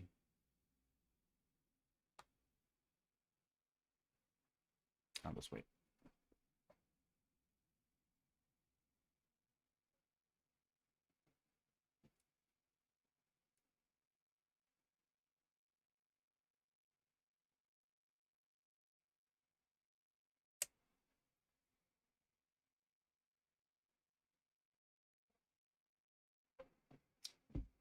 I can explain some general best practices while we're waiting. So when you're first, if you've never done sales automation before, what market maybe should you target? I recommend doing high volume first and then niching down, and niching down after you get responses. So what'll happen is you'll get responses from, like, if you send out thousands of emails per month, you'll get, even if you do 1%, right? People who've never done sales automation are surprised. They'll just start getting responses just because of the volume. But you won't have a good conversion rate when you start usually, just because you have to understand the market and like write copywriting, and that always evolves, and you can write better hooks and things like that. So generally the best practice is to do like a shotgun, high volume, see what works, and then edit your copywriting and targeting to that specific market that works. And that'll help you improve your conversion rate over time. And you can start with 2 reps just like we're doing. And I don't think you need more than, if they're agents, I don't think you need more than 2 reps. Because you can imagine if you had like like every sales organization, right, has a number 1 and number 2 sales agent. Everyone else is not number 1 and number 2. That exists in every sales team. There's always a number 1 sales agent, right? So if we have agents, I don't think you need more than 2. You don't need more than 2 sales reps if they're all agents. But maybe the premise that agents should be sales reps is somehow wrong. I think maybe you do need agents, but no, you need real people in sales, but not doing this stuff. This stuff will probably not happen anymore. I think lead generation, copywriting, getting demos, all that stuff will be automated. But closing the deals, I think you'll still need real reps to, like, people don't spend money, like tens of thousands of dollars per year on a product unless you meet someone, at least for now. Okay, here's the sent one. Okay, let me see the sent one. So I messed up by running things side by side, but it works if you run, if it's scheduled, it only runs them one at a time and stuff. So I just wanted to highlight the first sentence here.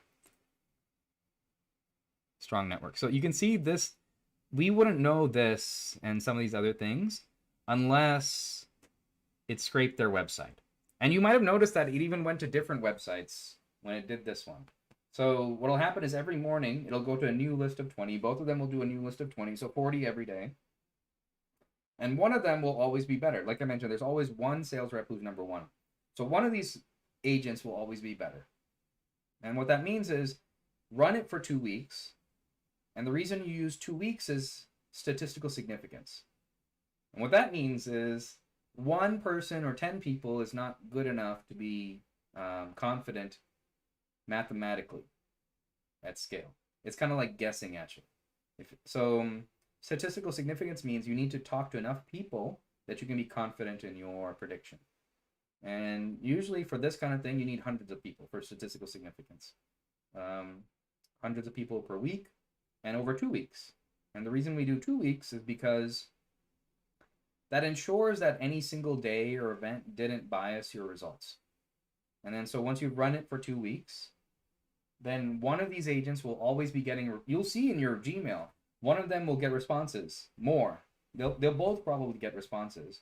Most of them probably won't be good responses. That's just like the nature of cold outbound. Most people don't respond or say unsubscribe or whatever, but 1% to 5% will respond, or 11% like we're getting here.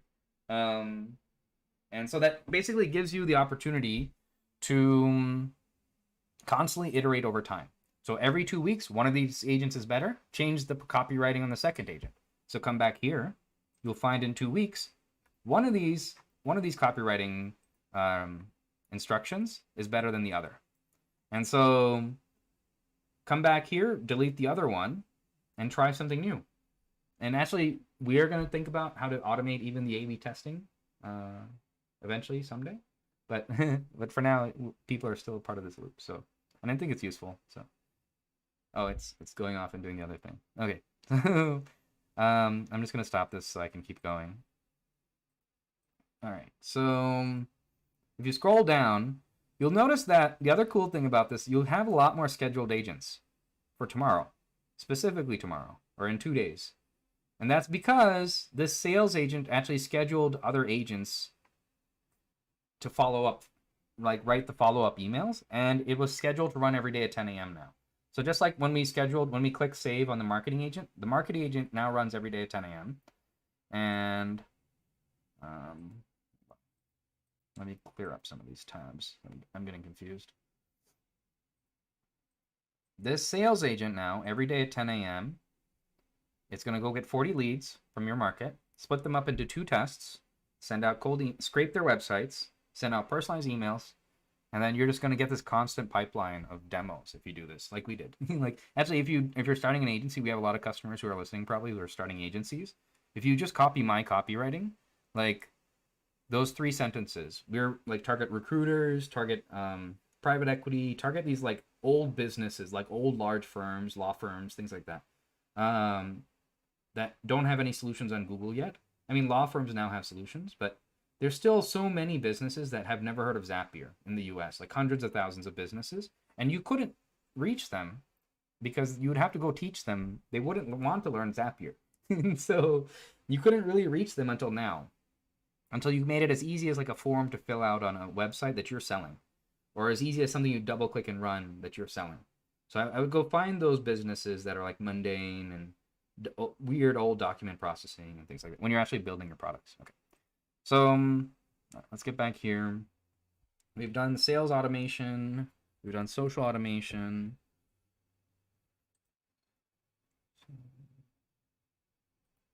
And if you've set up the autoresponder agent, the responses from this will go to this. And this will start sending everyone who's interested in a demo. Like only one, many won't be. And it's okay. If you do sales outbound, you kind of have to learn to have like a thick skin to this.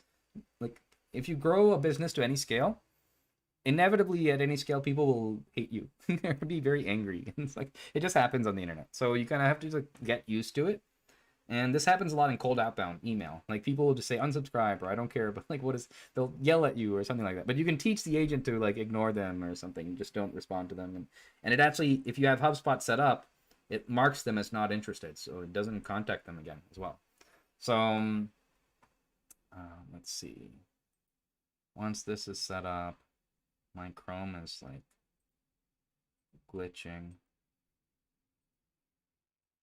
Maybe I need to restart.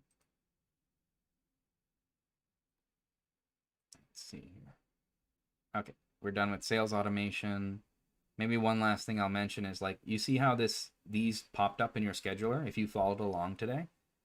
This will happen every day. These agents have the ability to use our scheduling and our entire API backend, which means they can use our scheduling server for fault-tolerant scheduling to schedule emails, other agents schedule themselves. The generalized Project Atlas interface has complete access to that, so you can type in a prompt, and if you need to schedule something, you can say every day at 10 a.m. or something, or every hour, and it'll actually schedule it for you on this table. It'll show up here. That's kind of cool. So these are intelligent reasoning agents, right? So they're going to do different things based on what happens.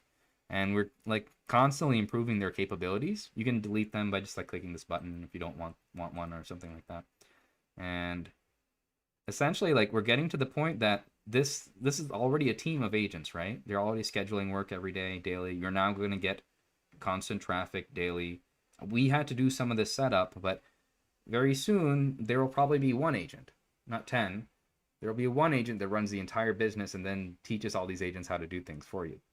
Just like we're doing, I think. That's kind of cool and exciting.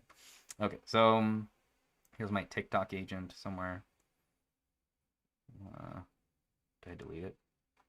Yeah, it's one of these. Yeah. Oh, here's the TikTok agent. So now every day at 10 a.m., like, my business grows, your business will grow. We'll get constant traffic. That's exciting. Okay, let's get back here. We're way over time again, so I got to get through this. Right. SEO automation. So sales automation is for B2B mostly, but it's useful for like partnerships and things like that. Oh, there's a cool story I can tell. I mentioned I was going to give you guys a story. So, like, a lot of people, a lot of founders and stuff, they say that cold email doesn't work. It works. It's just that you have to give them value, and you have to like give them a meaningful reason to respond. You can't just blast like buy my product or check this out or send them a link or something. Um, Actually, sending single cold emails seems to be very effective. And so in my first startup, I emailed like cold email billionaires and they responded to me, but it was because my co-founder had a track record. He was the founder of CNET. He made like hundreds of millions and stuff. So people listened when I emailed them, but this happened even after he wasn't my co-founder. Like, I did this. Like, I still cold email like random people on the internet and they respond. And I don't think people realize, a lot of people don't realize you can do this. You can email anyone you want on the internet, billionaires, millionaires, whatever. They'll respond if you give them a meaningful reason to respond. You should do this because this is like a life-changing thing. And if you can help them and like, you can co-found startups with like millionaires and billionaires. And I co-founded a startup with like one of the pioneers of the internet. He like invented like URL encoding and stuff like that and cookies and all that stuff at CNET. And so like he got to know me just because I talked to him over email. So I think people should be like more or less like like what's that term is like self-conscious, right? And I think certain kinds of people are less self-conscious, like but you can teach yourself how to do this. Like, if I can do this, like, anyone can do this. I'm not like a genius in like sales or anything. I was a coder, right? I started out as a coder. I didn't really like sales. I just kind of taught myself this. And that cool story in my first startup, I think this was probably the best cold email we've done. So I didn't do this. My co-founder, Halsey Miner, he emailed this rocket scientist, but he told him about what I was working on and stuff. And the rocket scientist like responded and like he got us a demo with this rocket scientist. So what happened was that Edgar Shueri, he's this rocket scientist at Princeton, he invented 3D audio. And like if you go to the movie theaters and like the Sony 3D audio, Dolby Atmos, and all that came from this invention, basically 3D 3A.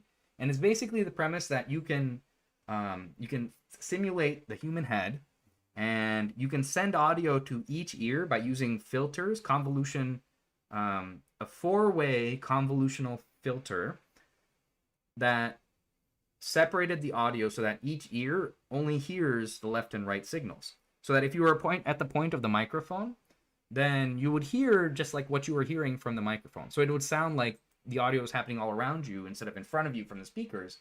They're coming from right here, like, and stuff.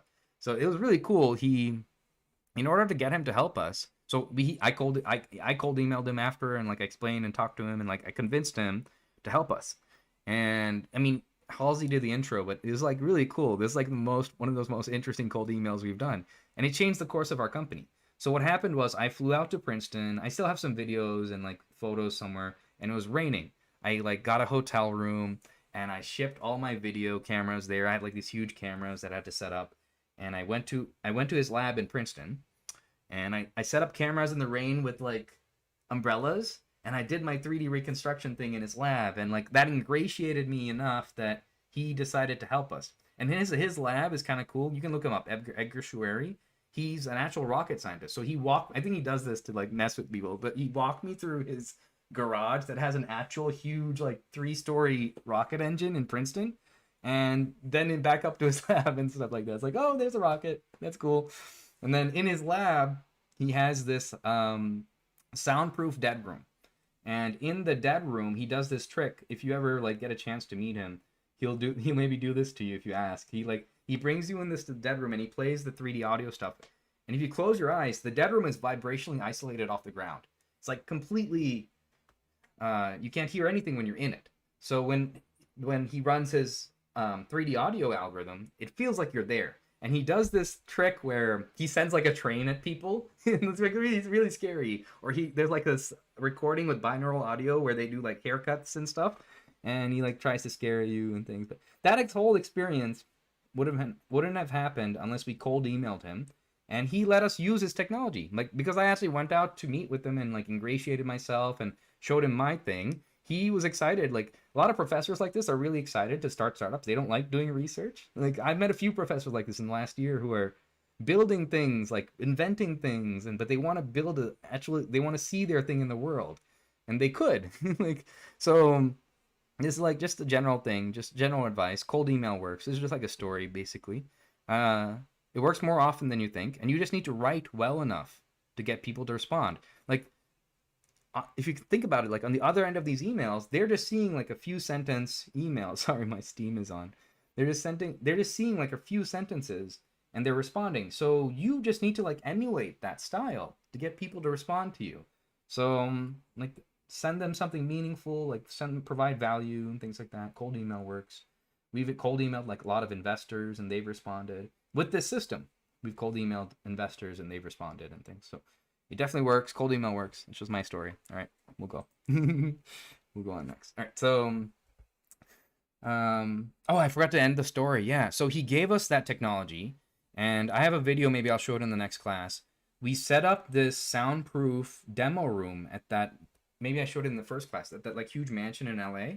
It's 822 Sorbonne. It was in a movie. It's like this famous thing, and it's like this huge. But one of the rooms we soundproofed the room, made it all black, set up this huge 3D screen, and we brought all of our investors into that room. And it blew their minds. And that's how we raised the first 3.2 million in my first startup from those like 12 investors or something. But it was that demo, and like we combined his 3D audio with my 3D reconstruction out in the backyard of like me kicking a ball and soccer and stuff like that, and it like lined up, and no one had done anything like that. So we got to demo for sports in 2011. No one was doing anything, so we got to demo to all the big media executives in the world, including B Sky B, SES Astro, CBS, NBC, Fox, Compass, like their executive CEOs, like the executive teams of these companies. I personally met and did demos with them, including like Leslie Moonves, like these billionaires, like crazy thing. And we didn't get money from Leslie Moonves, but we got to demo with them. And well, his feedback was that most sports fans like sitting back on the couch and watching HD crystal clear broadcast. And he's correct. That's right. And he knows that because he made a lot of money doing that. And so they don't want to hurt that business. But what that taught me was the holy grail for sports is something photorealistic that you can just maybe stand on the sidelines, maybe with an AR helmet. We reconstruct it, and you can buy infinite tickets for the sidelines, right? So maybe I still have patents on that technology. Maybe when the Apple Vision Pro gets there, I can maybe set something up or hire a team to build it and things like, because I still have like algorithms that do this and like let you distribute 3D scenes of stadiums. And no one else has solved some of these problems yet. They get cited by Google Snap and stuff like that. So there's significant algorithms, but that's like, that was the end of the story. We raised millions of dollars, and I sold it to Standard Cognition. Okay, so SEO automation. So like we grew actually mostly organically, but not with automation, just by timing things right. And we got lucky with influencers. And so I had some time I probably should have focused on this more in the beginning, because you're just leaving things on the table if you don't. I should have probably maybe like published more articles, but we were This market changes daily. It's very different from other markets. Our competitors were like Microsoft, UiPath, startups that raised millions of dollars, and somehow we're still beating them. We make more money than some of them. It's like some of the startups that raised millions and went to like VC and all these things, we make more revenue than them. It's just because we got lucky with timing. We started early and all these things, and I think we're much closer to product market fit as well. So SEO is important, right? Like we wouldn't have grown this much organically. We probably wouldn't even exist here today if it wasn't for SEO. So like one way to take advantage of this was what I was talking about in the last class, is just timing your launches well around trends and the market. And it's very hard to do, but you can kind of reduce your risk in this by launching often. Just keep launching constantly. So if you keep launching constantly, it increases your shots on goal, increases your chances to get lucky. And it is really just getting lucky in some of these cases, actually. Like that viral article I showed you earlier. You can see it started with nothing. I have no idea like I wouldn't have known in 2017, but I did know around 2019, right? So it's kind of hard, some of these things. You just have to, the trick is consistency and persistence. And you will eventually see the returns of SEO and content marketing. Like all the largest startups eventually at scale do this. They call it demand gen. You shouldn't think about demand gen yet, but when you get there, it's essentially content marketing. Content marketing solves a lot of these problems at scale because they allow you to target markets, generate leads, all this stuff for free, much lower customer acquisition cost. So it should be your long-term goal, actually, to grow organically. And maybe the fastest way to grow is not even doing anything. It's just building a good product that people tell other people through word of mouth, just like this, right? Like the reason that we got all these keywords and stuff was because of these influencers. And I don't think we were even close to product market fit when we launched, but it was just the vision of what we were building was correct. I'm pretty sure it's correct. And it's probably going to be what most automation tools end up in like a year or two. And I don't care if we're like first or fourth or 10th in this race. This problem is worth so much that as long as we focus on doing everything well, even if we're 10th in this race, it's worth billions per year. Like it's literally that valuable. Like it upends entire monopolies, and this is probably going to be how the market will act in the future. So we're making that easy. So let me come back to how you can take advantages, right? So you can look at you can look at tools like SEMrush and Ahrefs. SEMrush has like some cool free options. Ahrefs is a little bit more expensive. I like SEMrush. This screenshots I'm showing you are from SEMrush. And look up your competitors, like Lindy.com. That's one of our competitors. And you can see they're growing organically. Maybe I can do this.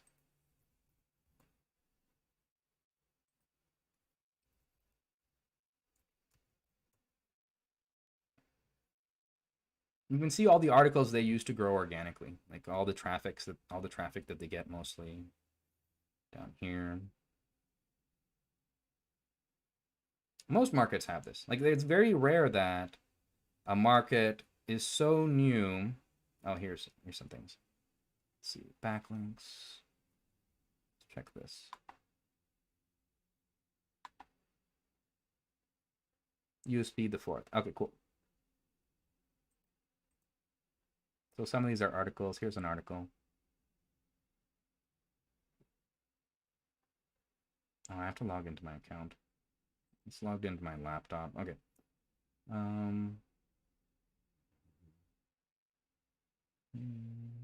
Compliance information. Let's see. I want to find like an actual like an example of their articles for organic growth. Let me just go to their website. Hold on.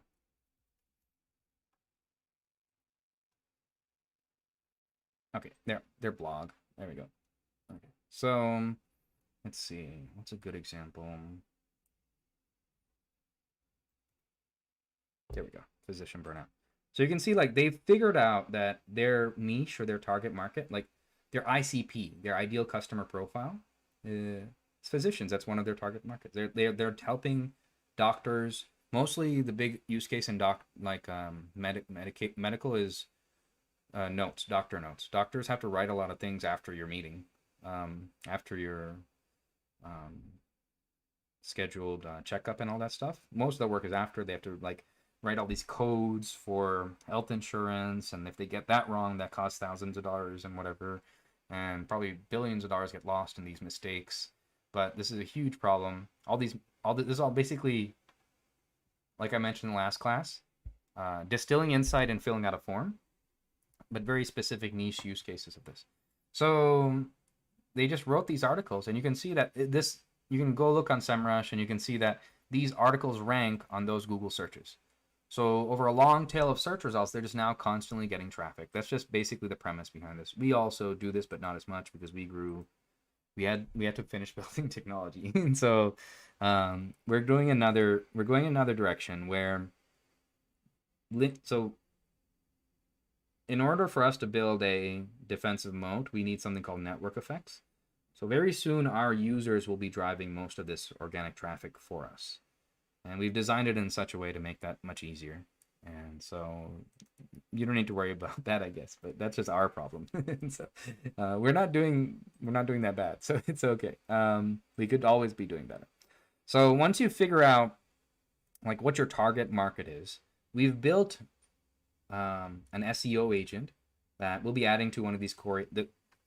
It'll be added to your core agent team, basically, that uses the best practices in finding keywords, finding news articles. I'm going to run the agent now.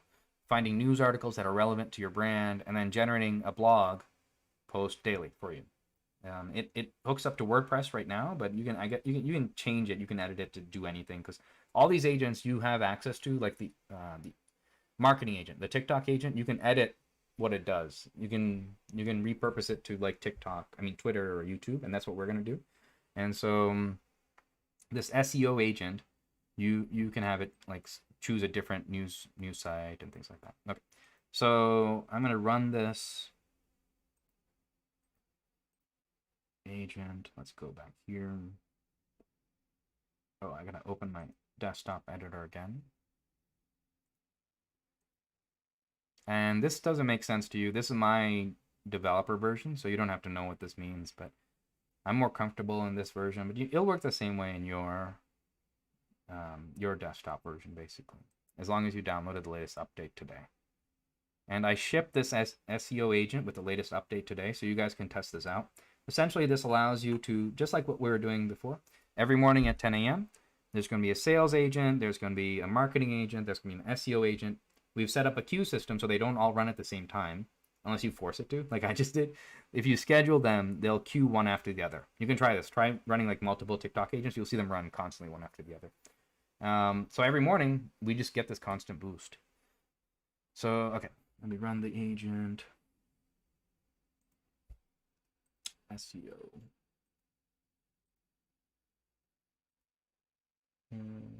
SEO.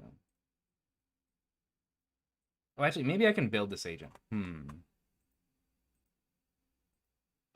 we have time?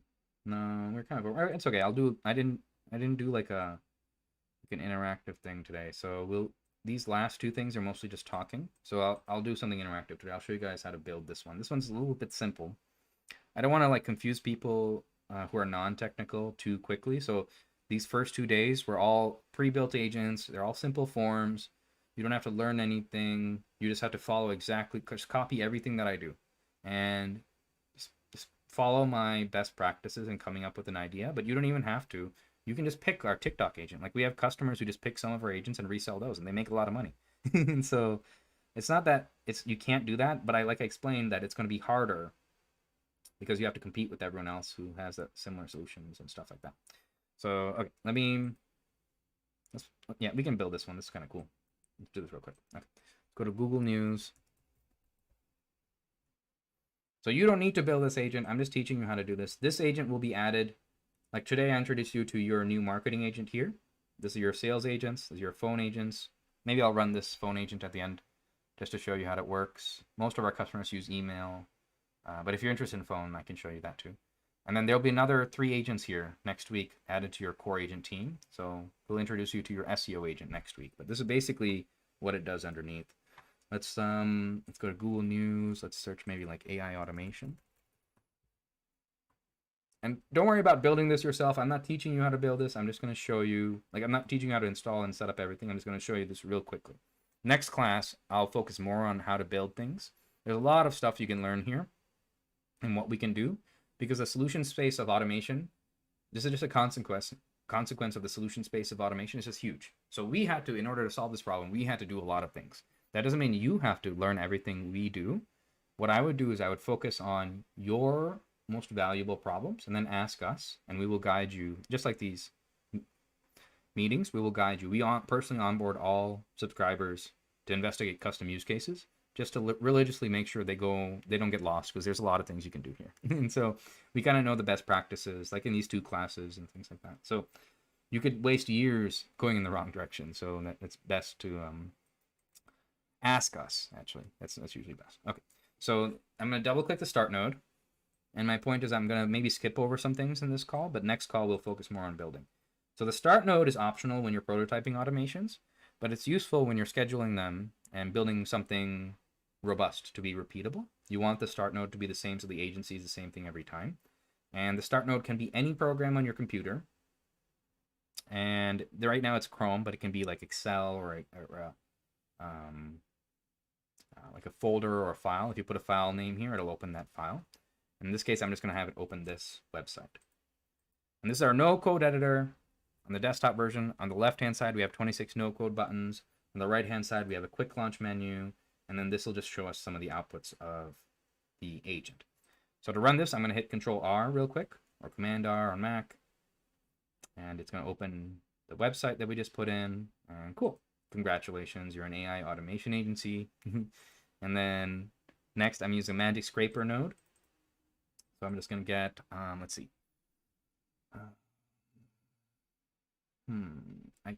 I wrote a prompt for this already. Let me copy that prompt. I don't have a lot of time, so. Yeah, here we go. New Magic Scraper. Okay. But I do want to show you how to do this step by step real quick. Okay. All right, so I added the Magic Scraper node, and you'll notice like there's a Magic Clicker, a Magic Scraper. You don't need to know all these 26 no-code buttons. We try to simplify things, but I've met with hundreds of customers now, and we've automated everything, so I know everything you need to automate. We're going to keep making it maybe simpler as well over time. But you just need these buttons, but even out of these, you don't need to know all these. Most of them are not used.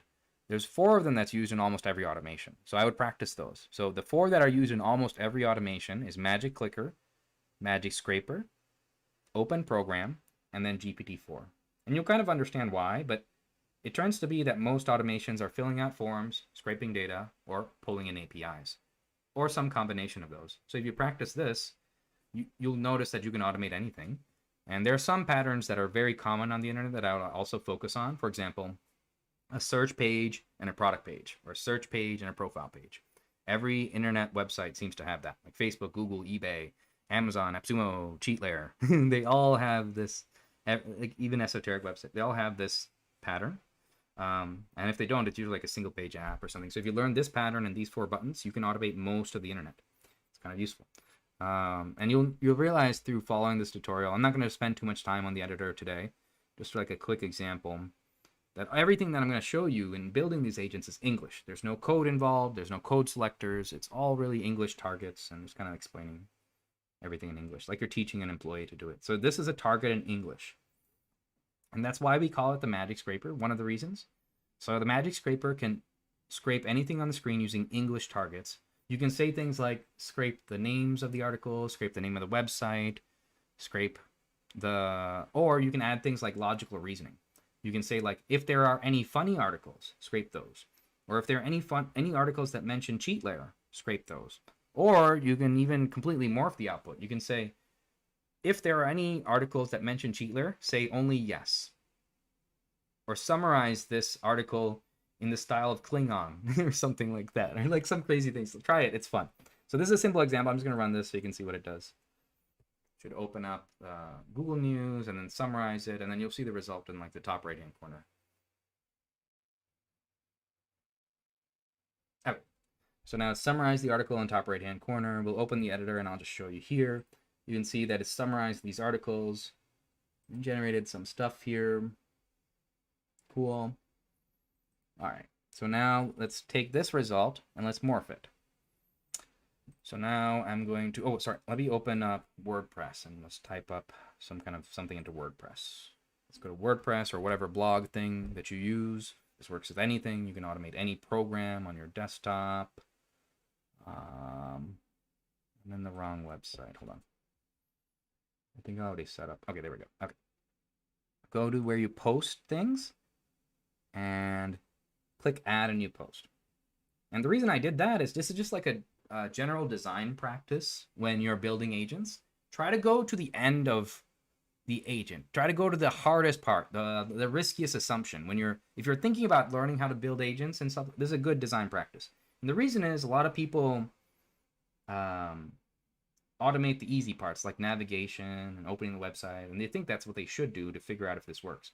But actually, a lot of people do that and get to the end and realize, oh God, I can't do it this way, or I need to redesign everything, and or it's even impossible. And so that's why I recommend always starting with the hardest part, the riskiest assumption, and then working backwards and adding steps. This saves a lot of time, a lot of wasted time in my experience after helping like hundreds of people build agents globally. But also it's more motivating because if you solve the hardest part, everything else is easy navigation, right? And the hardest part is typically like logical reasoning or the junction between two services, like pasting something into another form from one website to another.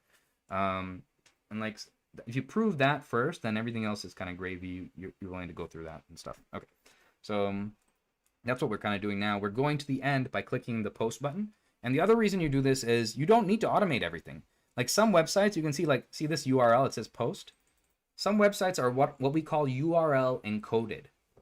And that's just a fancy way of saying that the URL does the navigation for you, which means you don't have to automate the navigation.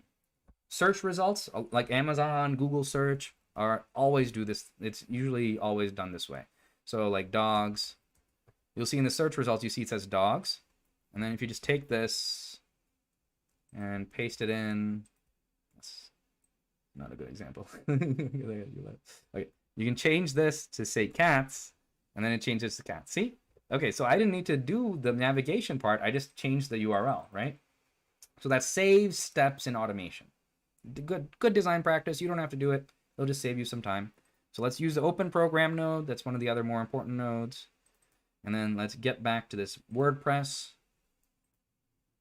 This is essentially the SEO agent that everyone's going to run, that I'm going to run daily. And it's going to get you constant traffic, but we're going to build it like in 5 minutes. So it's not that hard. So let's see. All right, now this is done. I opened up WordPress. Now let's use the GPT-4 node. Double click the GPT-4 node. And I'm going to kind of click through these. I'll spend more time on the editor next week.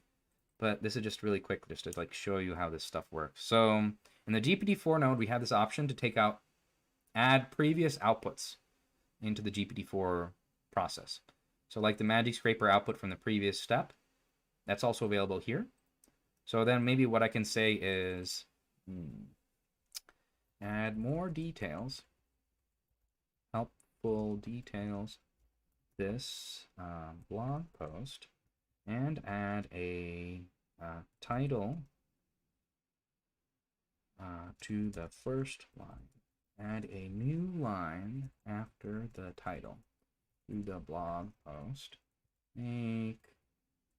Add a conclusion and supporting details to help the reader understand the concepts.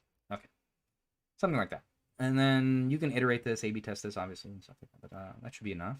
And then in the Magic Scraper output, Magic Scraper node, you have this option for output, and you can type it or keep it false. If you don't type it, it just stores it internally to use downstream for other operations.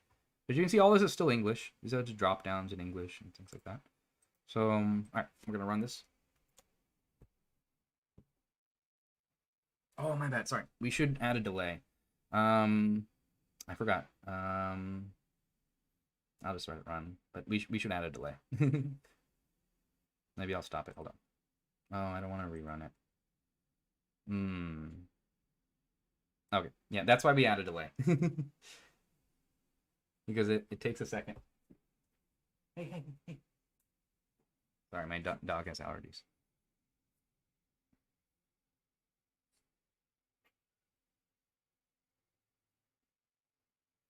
I'll run this again with a delay after it loads the website. Then, so the reason for delay is a lot of websites take a few seconds to load their UI, like WordPress. And so if you add a delay, it started typing really quickly. So if you add a delay, it'll make sure that it puts the title in the first line and then adds the actual blog post in the next line and stuff like that. I'm gonna let this finish. Well, maybe I can.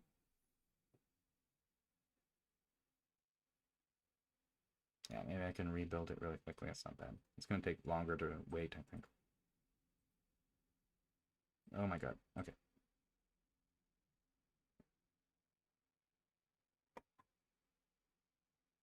There we go. Okay. So you can, one way to stop things is if you move your mouse to the top left corner or right corner. That's like a failsafe. It stops on the desktop version. It stops automations and things. Okay. So add a delay.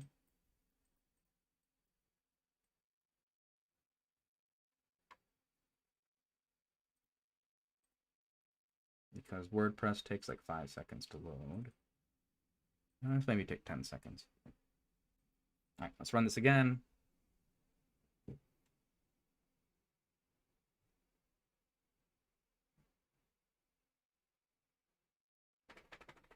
Okay, so summarize the articles in the top right-hand corner.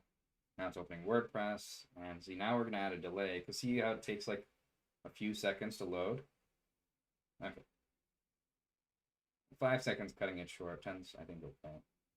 Okay, there you go. So now it's going to write the title, and it should add a new line. There we go. Okay, so that's what we want. Okay, good. So now you just have to schedule this agent to run daily. And we've shipped this as this SEO agent has been shipped with the latest version, so you can run it. Let's see. Use of oh, that's not a that's just a word. Okay, I thought that was like a spelling mistake. These are supposed to be better than me at spelling. And I'll let this one go, but now what it's going to do is every day at 10 a.m., it's going to generate a blog post. This blog post can be turned into a newsletter. We have some users who are doing that. Like I've helped some users set up automated newsletters that have like thousands of subscribers, but it's working. Like they just pick a niche that doesn't have a newsletter yet. There's so many niches. People are interested in knitting cats. Like there's probably not a newsletter for knitting cats, cat clothes or stuff like that, right? So you can pick one of those. You can automate like providing value because a lot of these people are interested in these things. They just don't have time to go and do the research. Like the biggest reason I don't do trading anymore is because like I had to wake up at 5 a.m. every morning and do research and read everything. It's a pain in the ass. And it wasn't fun. Like it was always the same thing constantly every day. This is much more exciting to me. Like it's a much more meaningful way to make money than trading when we're actually helping people and your product becomes part of your identity. And one of the most exciting things when I'm mentoring people is when they actually get their first customer. They're always so excited in that first Stripe payment because then they usually like suddenly understand. Like they flip a lot of people when I help they flip the understanding. They say, well, if I can get this guy to pay me, then what if I get 1,000 people to pay me, right? So like I did the math when I did this when I launched my first like real product that like went viral. You start doing the math of how much you need to make like $1 million or 10 million, how many customers you need to make $1 million or $10 million, and it's not that much actually. Like 1,000 people, you only need maybe 100 people if you're charging enough to really love your product, and you need to solve that. If you just perfectly solve that problem for them, you will make $1 million. Like we've done it a couple times. So we know it works. I promise you it'll work, and it'll get easier to do this actually, because like I mentioned, you're going to get more opportunities to get customers. So you should start now. Like it's like I mentioned last class, this is before the internet. We're like basically before the internet has started. Something huge is going to happen soon in the next year or two that's going to completely disrupt the entire market. for software, products, sales, everything is going to completely be reset to a level playing field. And people are like not really talking about it or not really afraid about it, or like they have like an obligation to their shareholders actually to negate that. Like that's their obligation now, is probably to negate that as fast as possible, and they're probably realizing their mistake now. So like you might notice, Salesforce is no longer publishing open source models. That's like that's like very clear and so funny. So they're realizing when the market changes that they can't keep doing this. It's going to get easier to get customers. It's going to get easier to grow on autopilot. And just starting now, even if you don't have, even if this is not your thing, right? Like I have a lot of founder friends who their first idea is not the big idea. Even like me, right? My first idea was not the big idea. It just kind of taught me enough that I knew what I needed to solve, and it helped me. You can take this shortcut by finding mentors like me and Halsey and Parker Harris and stuff like that to give you like, it's like a game of like an infinite game of chutes and ladders. You can find these ladders. They will help you and stuff like that. So I recommend starting now, even if this is not going to be your thing. Like Halsey's first product was renting furniture online. I mean, in the 90s, that maybe that was like a maybe cool idea. But you can kind of imagine that's not a good business, because there's a lot of like there's you have stock and inventory, and like there's a lot of moving parts. You got to hire people, and to do it's hard. But he figured out, like, in this next idea was CNET, and he sold that for hundreds of millions. And so typically in my like all the successful people I've met, their first idea is usually like something early, like in their teens or something. But it's okay if you're starting late, doesn't matter. Like some of the largest businesses start in their 30s because they have this experience and deep industry insight. So start now, just so you like know the process of going through things and meeting customers and how this works, because the market, like, the reason I'm saying this is the market is completely going to change.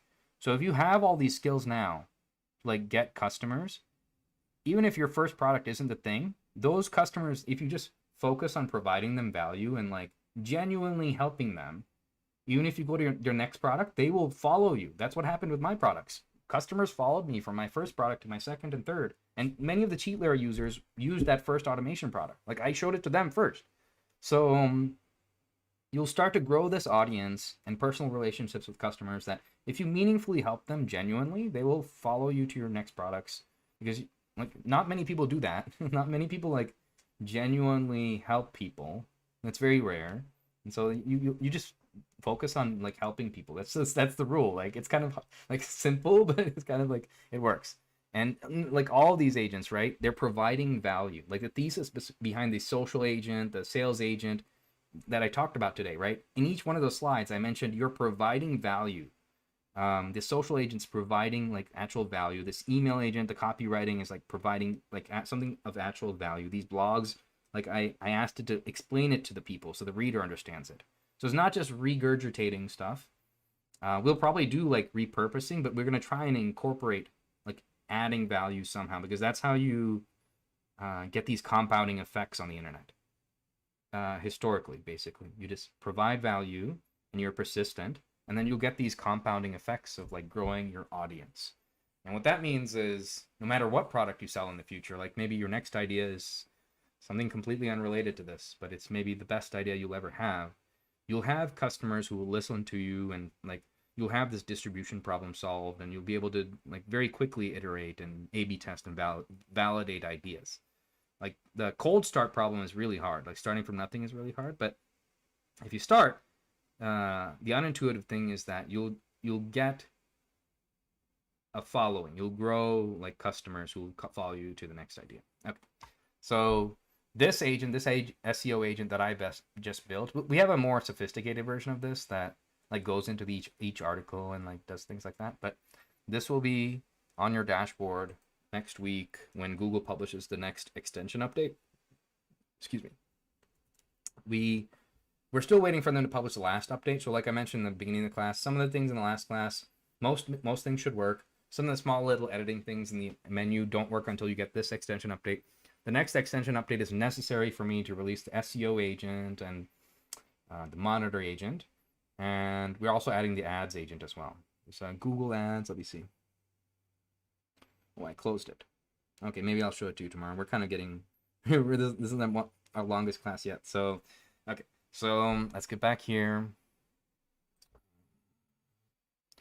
Where'd my slides go? Okay, here we go. So down here, we'll be adding an SEO agent to your core agent team, the ads agent, and then a monitor agent that goes through social media and auto responds to relevant products for you. These are all things you can do manually, and you probably should be doing manually and things. It's like free traffic that you're leaving on the table. So it's like a no-brainer. As soon as this is set up, I would just go through all these and set them up. Oh, let me do the phone agent real quick. Okay, so for the phone agent, you need to set up Twilio. I didn't set that up. I don't think I showed you how to set this up either. Okay. Maybe I'll show you guys how to set that up.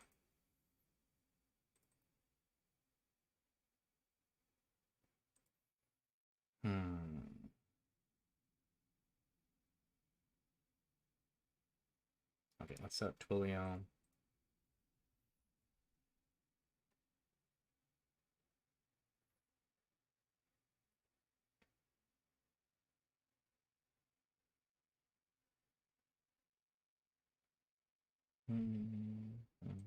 All right, go to Twilio Home, and then click one of your Twilio accounts.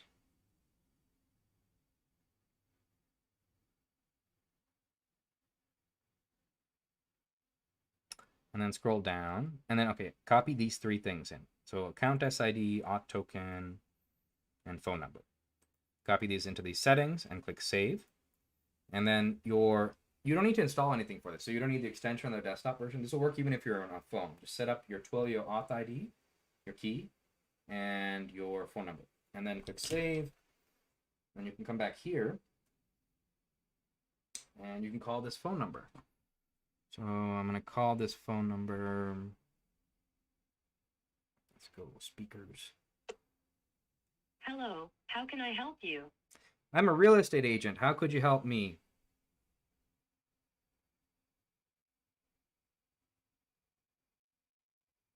SheetLayer can streamline your workflow by automating repetitive tasks such as lead generation, data entry, and appointment scheduling, allowing you to focus more on closing deals.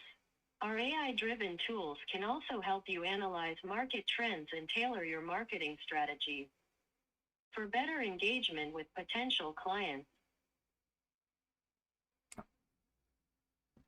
That's great. Thanks. I'm going to close that, and then you should see it says email sent. So like the interesting thing about our systems is you will find other sales automation and phone automation products that are doing like they're focusing on that one specific thing. But we've created this platform that these agents are more like entities, like functioning entities, not just like products. So very soon they're going to start emailing you and asking you permission to do things and just go off and do things on their own. Right now we're starting to build up that functionality, but you saw that it triggered an agent, right? So what that email agent is that this just sends me a transcript. It's a simple one. It sends me a transcript of, you can build this yourself. I mean, we ship this with everyone, so you can see it. It'll email you a transcript of the email. So they'll send you, but we have customers who have set up super sophisticated versions of this where I was talking to a customer this week. He wants to set up like sending messages to specific people based on like a big list of rules on who to email stuff to. So once he gets an email from something, he responds to them, but then forwards it to the person on their team. And you can do that using the Magic Scraper node and the email node. There's 3 nodes. Magic Scraper node can distill. Let me just show you how to build it. Magic Scraper node. And in the Magic Scraper node, you'll see that there's phone transcript, email transcript, and SMS transcript. So then you can say, get the email address and output only the email address of the sender. And then, let's see, you would probably add another Magic Scraper node to generate like a response to the email. But then you would send an email to, you would use to variable. And then you would use the output for the Magic Scraper 2. Magic Scraper 2. You can see this Magic Scraper 1 and Magic Scraper 2, and these all have like numbers and stuff like that. These get populated when you add these nodes. So that's why that's 2. So make sure these match up and stuff like that. Okay, so this is all English. It's just make sure that's consistent. And then you can say whatever summary of sales, email, whatever body. The body variable will probably also be like another Magic Scraper node for generating the output. I'm just doing this really quickly because we're over time. And you'd send something like this, and you would run it, and you would trigger the email and run it and stuff like that. So, okay, let me go back here. So this won't work unless I actually save it and change it, but I don't want to mess up my thing. But yeah, you get the idea. You should test this out. So email.cheat is actually this cheat file that I've created here. Maybe I'll break it. It's okay. I can fix it later. Okay, so just you want to save this as email.cheat, replace it. And now this is your new email agent. This agent can trigger other agents using webhooks and even automating like the UI and things like that. So you can trigger unlimited agents from a single email. And then you can add like conditional statements, like if-else statements, and say, if the email says something about a refund, send it to support. If the email says something about sales from this size of company, send it to this, our best sales rep. And you can build like all these rules. And we have customers who are now starting to do this and like build like completely automated sales teams, and it's exciting. I want to do it with ours. Like we're going to start hiring a sales team soon and like scale up. As soon as we get one of these large enterprise contracts working well, we're going to scale up. We're going to scale up what works well, basically. Okay. But don't worry about that. That's maybe like a future boot camp. Like when I learn how to do it, maybe I can teach you guys and things. Okay. So let's get back here. We're towards the end now. We've set up social, sales, SEO, and then these last 2 slides are like explanations. We're not gonna like build things and stuff, but they're important. So, like I mentioned, like the market changes daily in the last class, and some of the tricks that worked for us, like competitors who launched on product time. This image shows actually a competitor who launched. Wait, let me explain what these images are. I think I skipped over that. This image shows our sales agent having like a conversation 10 replies deep. You can look at the slides and check it out. And the person doesn't realize it's a sales agent. They don't realize that it's not real. And so you can see that it's actually like, can I zoom in? Yeah, it's like making a deal. And at the end of the, like, he goes off and does work for us, actually. It's kind of cool. And like this is like it was in, oh, when was the date? Hold on. Oh, it doesn't show the date, but this was 23, sorry. And so this was like an older version of these models, so even the copywriting isn't as good as it could be today. It says hi there, right? And so you can have it respond with their actual name, but even this was good. It's kind of cool. All right, so this image was actually just our keyword growth over time. You can see we're slowly growing organically more and more keywords as we're targeting like our ICP, what we believe to be product market fit. We're targeting articles there and videos there and stuff like that. And then this image, this is actually a competitor. So I'm not going to say who the competitor is, but this is us. This is compared to the competitor. You can see they have 187 organic. We have 500. They get 500 per month in organic traffic. We get 2,200 in organic traffic. And so this competitor, I mean, they launched after us and things like that, but they like kind of copied our website and product and design. And a lot of people did this. And like, but interestingly, they like very closely copied our website design, I think. Yeah, this one is kind of funny. And so even down to like the copywriting and the pricing and a lot of things they copy because, I mean, when you grow and you get successful, this will happen to you inevitably at scale. All successful businesses will have competitors. It's a good thing. It means you did something right, actually. But then it's no longer easy.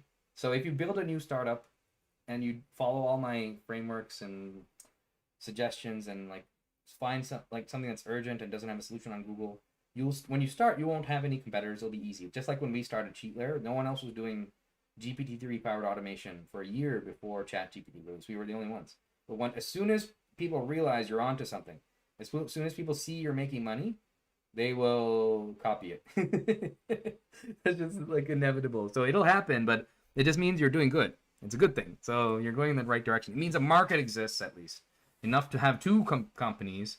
And in fact, this the market is actually much larger. It's really hard for people to understand this kind of scale. It's hard for people to understand billions of people, or even millions or hundreds of millions of people. This market, AI, automating businesses, is an infinite market. Like, the need for what we're doing is literally infinite, because if you think about it, every SaaS software business in the last decade was automating something. They're all automating something, which means that in the future, agents will probably replace most of those products, because you wouldn't want to go buy 20 products. You would just have like an agent who's just running your business, I think. So my point is that, yeah, you can do this, but then it'll be a slog. So what I would recommend is following the tricks that we're mentioning in this course.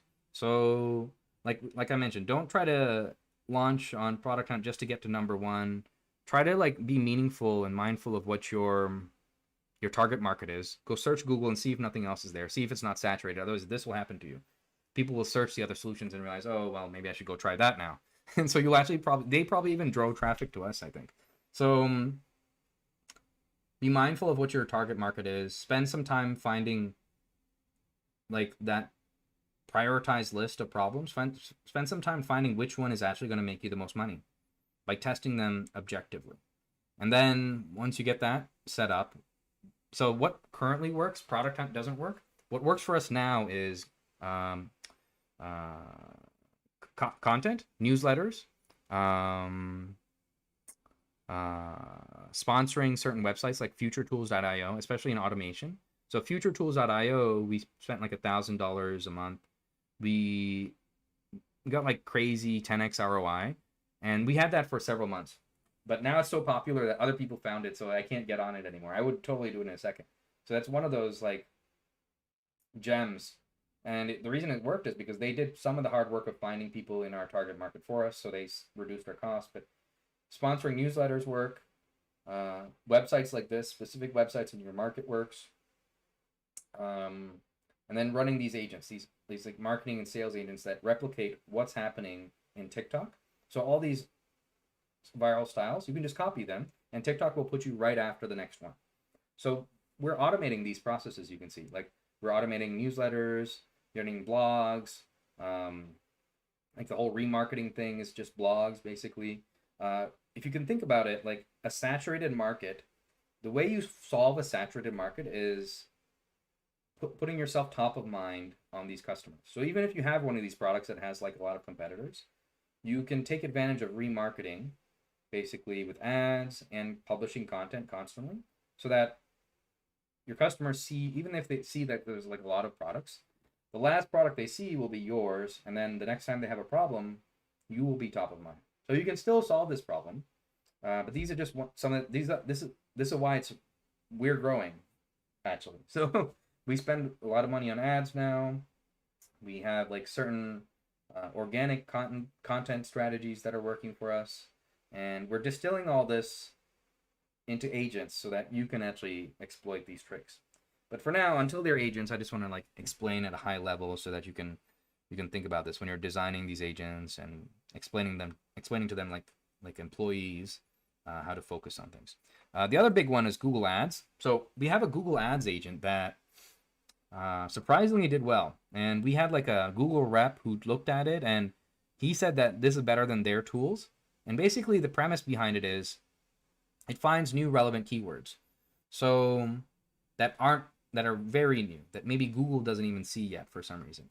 And so it finds new relevant keywords that don't have much competition, and it adds them to your keywords list, but then also reshuffles, like removes keywords, reshuffles the bidding, adjusts the bidding. And this is how we figured out we accidentally figured something out doing this. Like I mentioned this in the last class, we're not selling this other idea. I think we should keep it a secret, because I feel like if people figure this out, it'll disappear just like GMass and GWorm. But this is how we found it. So we found a loophole in Google Ads that if you look at our keyword on SEMrush, you'll see like oddly that a lot of money is getting spent, right? Suddenly, just like shot up, right? So we figured out a loophole, and it's making us a lot of money. So, it's basically doing something counterintuitive in Google Ads. That's what I can say.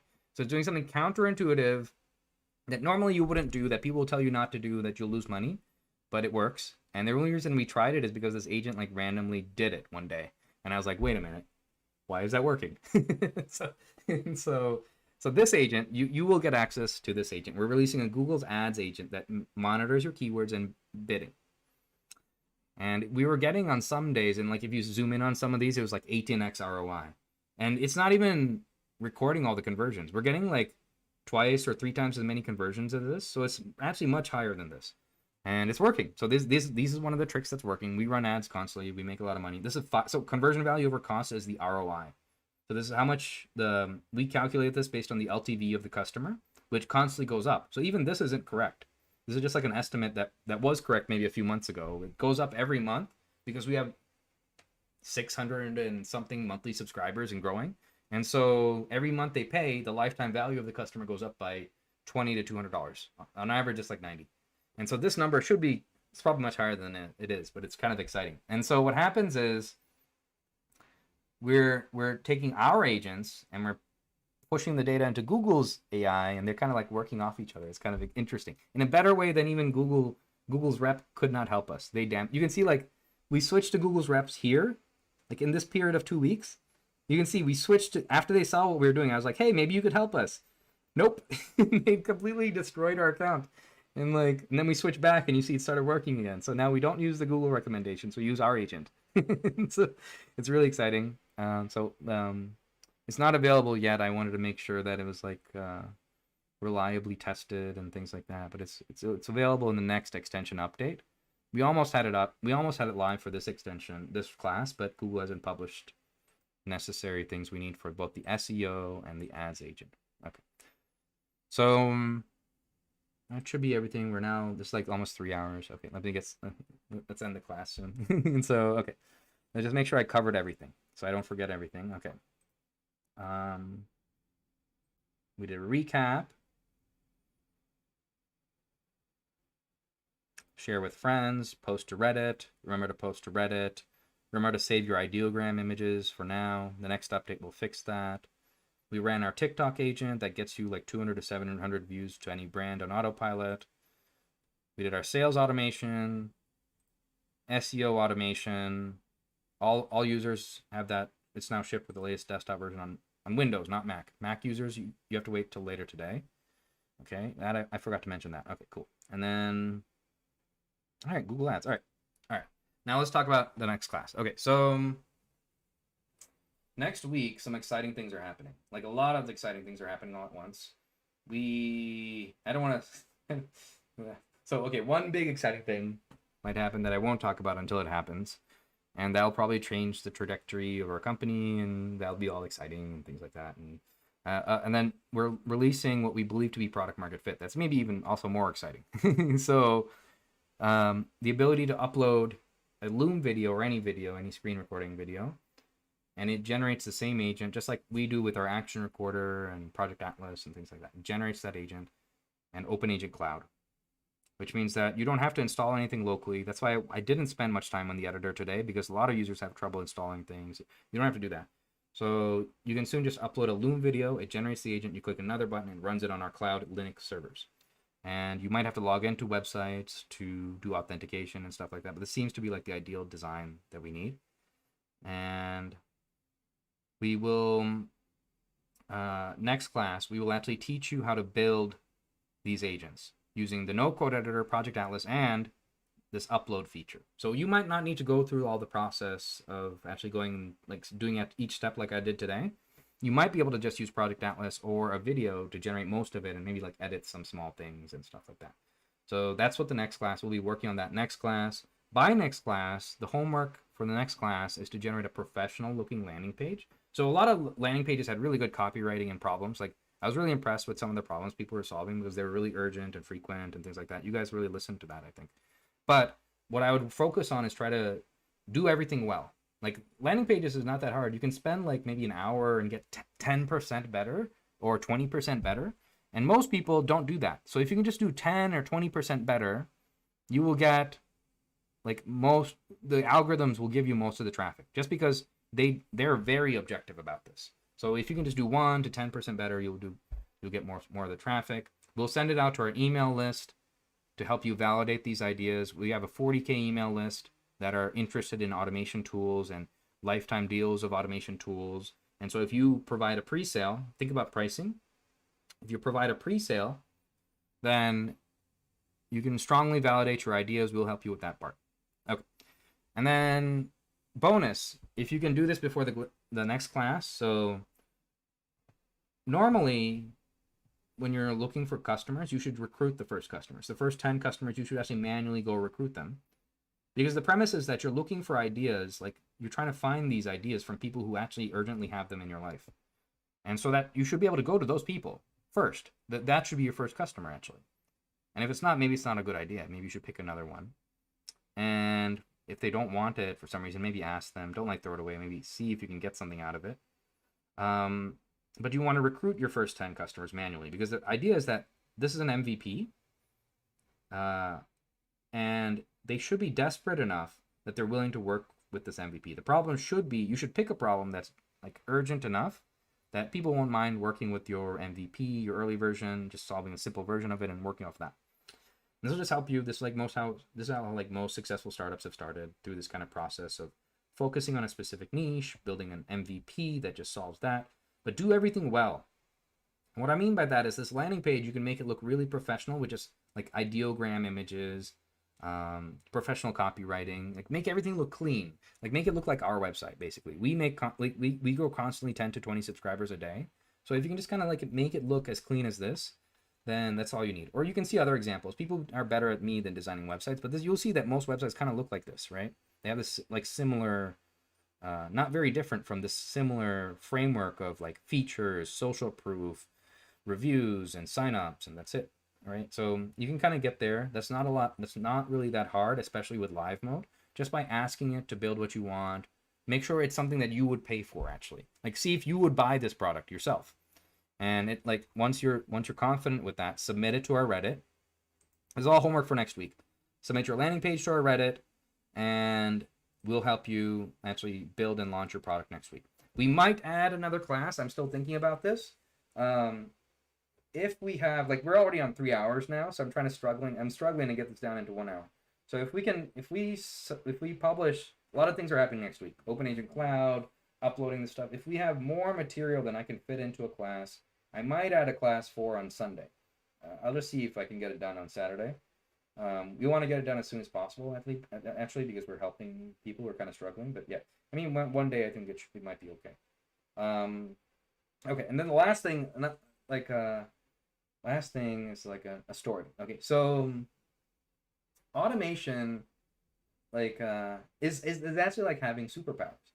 So if you think about it, right, all these agents that I went through today, generating a video, like writing an SEO blog, responding to all these emails, and then doing cold outbound outreach, right? Like each of these takes like an hour or two, at least. Like generating a video is like 5 hours or something, right? And so if you add all these up, right, just these agents today, we haven't even gone to like the monitor and ads agents and all that other stuff yet. This can add up to 10 hours per day that you don't have to do this work. You don't have to do, the agents do for you. And then if you multiply this by, we have about 680 paying subscribers, but thousands of like free and lifetime users and things like that. And so if you multiply that by 1,000 users, the number of hours you get is actually 400 years, over 400 years. And so my point is that that's 4 lifetimes, right? People live to 100. So if you can do this, if you start automating things and helping people like this meaningfully, genuinely, you're saving lives. So automation saves lives. And this is like, some of you may know this story, actually, this little thing. It's very similar to how Steve Jobs motivated the original Mac team. He went into the original Mac team when they were building like their first PCs, and the problem they had was the startup. It's still long. The startup time on Macs is long. It's just one of the things. And so he tried to motivate them to get it down to like, I don't know, like a minute or something. But he said that like if you something similar to this, you can go find it on folklore.org, all the old Steve Jobs stories. But he basically motivated them by saying that, well, if you save 10 minutes and all of our millions of customers, if you add that up, it's hundreds of years. And so if you actually do this, you're saving lives. And so he motivated them by, it's true, you're saving hundreds of years. And there was a post recently, I forget the name of the startup, but like Amazon. Yeah, Andy Jassy from Amazon said that they automated this process of upgrading like Java or something, like upgrading Node.js or like these frameworks. Is that one of their biggest problems is startups and services have to upgrade stuff, and it's like not sexy. Like no engineer wants to go and upgrade your whole thing, and it's risky. Like almost all these services go down when they do it, so it's really hard. And they automated that process of just upgrading software, which is kind of simple. That's a good solution. And they figured out they saved like 4,000 or something. I forget the exact number. Some thousand number of developer hours, like per business or something. It's something crazy so far. And so like it's actually true. Maybe like in the next year or so, automation is probably gonna completely eliminate entire jobs, save like hundreds of lives, thousands of lives of time that we would have wasted doing other things. And it's not a bad thing. It means that you will have time now to like focus on what's really meaningful, I think, actually helping people, and you have the actual power to do it because software is going to free. So the motivation behind all this, right, is automation saves lives.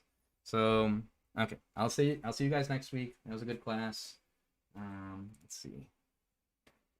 Remember to submit your landing page to our Reddit to get feedback from me. And all right, have a good week, guys. See you.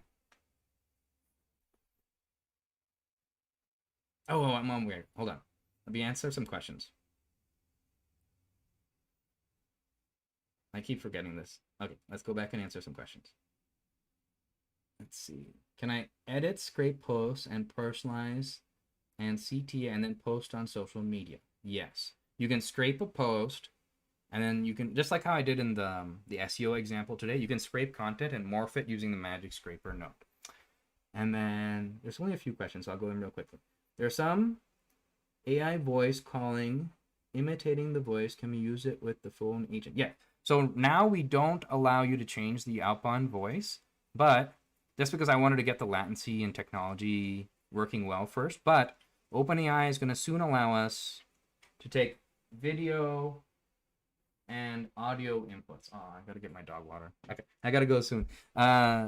So when it can take video inputs, we'll lower the latency even further to around maybe 1 second to 500 milliseconds. So I'm waiting for that, which will allow us to use the OpenAI audio TTS system, which is much more robust than 11 Labs and everything else I tested.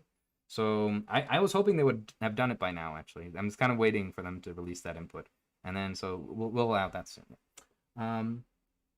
You don't, subscribe to Runway ML. To use the Runway ML agent, yes, you need to subscribe to Runway ML, but not to the video agent. The video agent that I just did, the TikTok agent, it uses our replicate account. Yeah. And then, can we push the generated content to a scheduling tool like Content Studio so you can yes. You have this thing called send data. Yeah. And so this can send it to any webhook. Right now it's set up to trigger extension calls, but you can send it to any webhook, and then any of this generated content you can add as body variables. So Zapier as an easy example you can test this with, and then you can send it anywhere that way, or any service that has an API. Okay. And then let me go back here. Where you're trading, I skipped one. Hold on, sorry. Okay, here we go. Okay. Can we add a video with the name of the person? Yes. Yeah. You can add the name of the person. So you can scrape the content and then use the content as like the direction for the voiceover and the video content and all that stuff. So okay, it would basically be the magic scraper node. And then the magic scraper node saves it as a variable that you can use in the video generation node. So, yeah. I'll maybe cover that next week in more detail. Let's see. Any limited number of outbounds? Yeah, we don't send more than 40 emails per day per account. You can send 200, but I don't recommend that. So we do this because we've tested like thousands of cold outbound emails and it's just high deliverability if you send 40 per account. But then once you get it working, you can scale up other accounts and do them in parallel and things like that. And let's see. Yeah, Google has a cap at 250, but I wouldn't go to that cap. If we use the business description and then my business description, what is the impact if I update the business description? Oh, I think you mean in here. Oh, you mean here. Yeah, you can just it doesn't change it. You have to update it here. So you can just change it and update it here. And actually, this is just a starting point. So this is like a template. This is like guidelines. So I wouldn't rely on this. I would go in and edit everything it generates, because sometimes it like makes things up and stuff. Just make sure it doesn't do that. This is like teaching an employee, actually. So this is like helping you teach an employee. Let's see. Okay, let's go here. Can we use agents? Lotto numbers? Nope, that doesn't work. GMAS still exists. No, I mean GWarm was shut down. Sorry. GMAS still exists, but GWarm was shut down. They used to have this thing called GWarm, and Google asked them, if you used it before, you got an email from them and say that they shut down GWarm because Google asked them to shut down. And that's because they couldn't figure out a way to technically solve it. Yeah. Yeah, and they didn't do anything on the back end. They just told them to shut down. So you might have gotten an email from them. Can we use agents for predict? Nope. You can't use agents for lotto numbers. Were you trading agents executing the trades for you based on your rules, or are they just alerting you? They did both. So when you're building trading agents, you should start with just having it email you to prove it. And then once you're confident, because like the first few trades the agent made lost money. If I had let it go, it would have lost money. So I had it email me first, and once it was like doing things that I would have done, then I actually went and built the trading process on Schwab. And we're not selling the trading agent because like you understand, like the market will adjust, and I need to focus on like rebuilding it. And I think the market is already adjusting, because if you look at like the Nvidia earnings call, the market moves slowly, but now earnings calls are moving faster. So I think what's happening is quant firms are figuring out how to read earnings calls with agents. It seems like that. So yeah, I did both. Generally, you want to start with emailing you. How do we know when the desktop or the Chrome extension has been updated? The desktop version forces auto updates with critical updates, like security updates. But then we stopped doing that because it's like really annoying. So the desktop version, until it's in the web store, it's currently in beta, like we've explained for the past year. You just re-download it, and the Chrome extension auto updates itself. Okay. Can you schedule a time window instead of specific time for social media? Tenant. Yep. Just like I mentioned, Project Atlas lets you specify any frequency. So you can say like do it every third Friday in March, or like every third minute for the first 3 hours in the day. And if you type that into Project Atlas and say trigger the TikTok agent, it will schedule the TikTok agent for you. The other way to do it is every one of these desktop agents also has a form to schedule. So if you scroll down here, wait, let me see.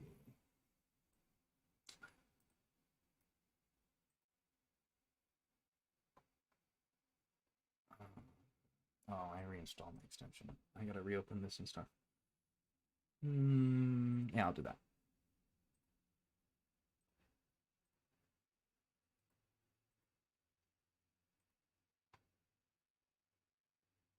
Oh wait, there's another way to do it. Yeah, scheduler. So you can schedule your agents here in that same sort of way. Yeah, here it is. Okay. All your desktop agents have a scheduler. You can run them directly from this. It turns all your desktop agents into a form so that you can fill out like here, like robots dancing around a fire, and the voiceover is cheat layer. Cheat layer is awesome. And you can click play, and then it'll trigger that agent instantly, or you can schedule the agent here. And you can see, you can put like really obscure rules. So you can do like every third Friday in March. This is a cron format, so you can select multiple hours and minutes and things like that, and it does it. It's kind of cool, actually. You can see also the email agent had a very specific minute and day for the follow-ups. So they wait 2 days and send it to and the email agent used Project Atlas itself to generate this. That's kind of cool too. Okay, let me go back to the questions. let's see, questions are here. Okay. How do we track scheduling history? It's on the dashboard. We had many issues with AppSumo customers. I don't really care about that. I'm helping people who are mostly homeless, so help me save time on helping them, which is actually what's important. We finally escaped that. How about posting on LinkedIn profiles as well as story act on Facebook? Yeah, we can definitely do that. Can we post on other sites or create new blog posts on your own WordPress site? Oh yeah, maybe this was asked before I did it. So yeah, we can do that. Can Magic Scrape look at specific websites? If you want to give it a list of 10 websites, how can we do that? Oh yeah, okay, that's a good question. So Project Atlas can do this. You can hit Alt-S and give it a list of 10 websites, or give it a Google Sheet with a list of 10 websites and say, open these websites in new tabs and navigate them and scrape them. That's like, I talked about this in the last class. It solves generalized problems to some extent. So even if the websites are all different like designs, it'll navigate them and sign up to them and things like that. It's pretty cool. There's no other automation tool that can do that, I think. So that's fun. Okay, let's go back here. Next class, Saturday. Yes. Testing marketing. It's running an email marketing campaign for some. What am I missing? The email marketing campaign for some reason. I don't know. Maybe like a bug or setup issue or something. Oh, you might need the next update. Okay, yeah. So for some of these things, you do need the next Chrome extension update, and they're like Google didn't publish it in time for the class, but most of these things should work fine. Hold on. If we white label these agents, see the same things with shield branding, custom branding. Oh yeah, you set up your own custom branding on the generated output white label, but I didn't show you any white labels today. So this is entirely our product that we help people to build businesses and sell agents. And the agents you've built are the desktop agents that you can just change the name and the icon and all that stuff. So there's no branding on that.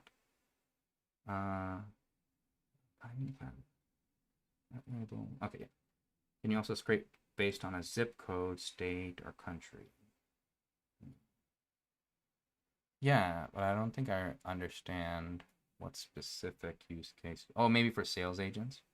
Yeah, you can put the sales agent. You can put that here for now, but I think we should like specify. We should probably add a drop down. This under the hood. This uses the Apollo and Big Picture APIs. So it's like their global database for leads. It has leads globally in different cities and things like that. And right, so you can put it here in the target market. Let's see.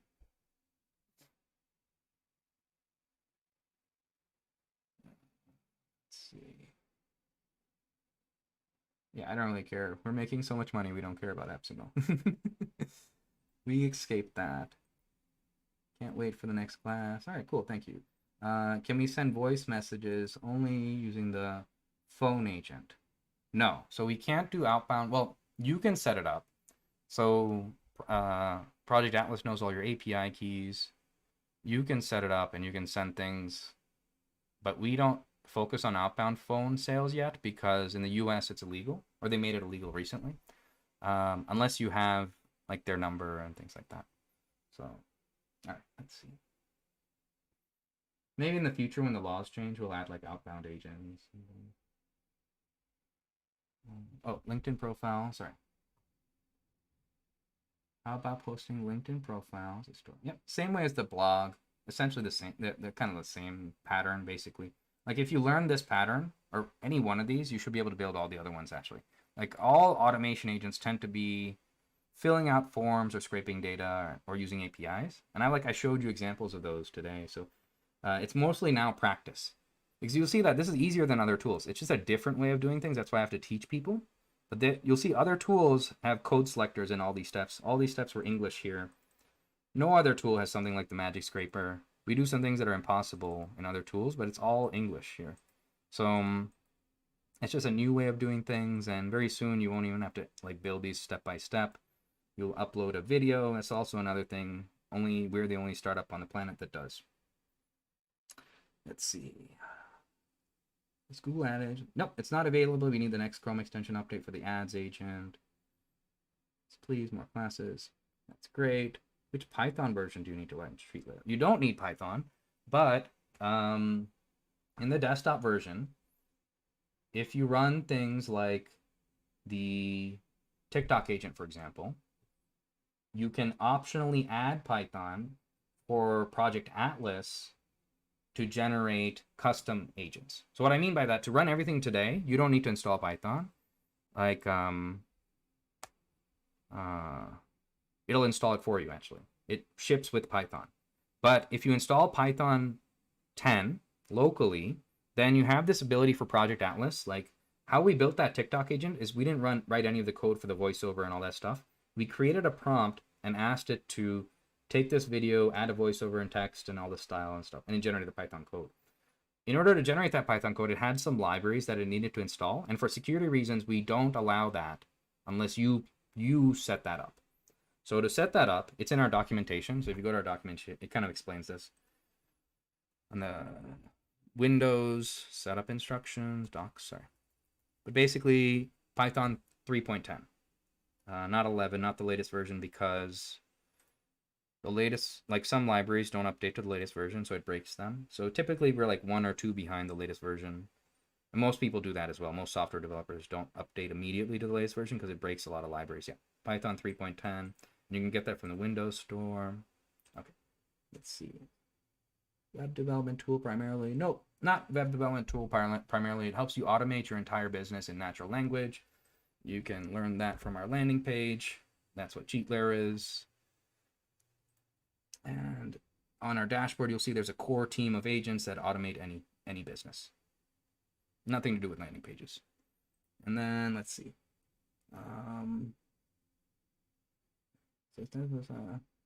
Oh yeah, so personal support issues, not here. Contact support. Yeah, some users have like setup issues. We personally onboard all subscribers. Lifetime users have free access to the product thanks to our extreme generosity, so I appreciate your understanding. Yeah, these are all issues you can take into the live onboarding. Please. We onboard all subscribers. Great. And yeah, let me know how that goes by scheduling another onboarding meeting, and we'll help you out personally. Contact the live chat support for personal support issues. This class is just to teach people who are struggling, homeless, literally living in their car, and I need to help them sell things. Let's see. How easy it is to pick one of these one-on-one sessions right on the dashboard.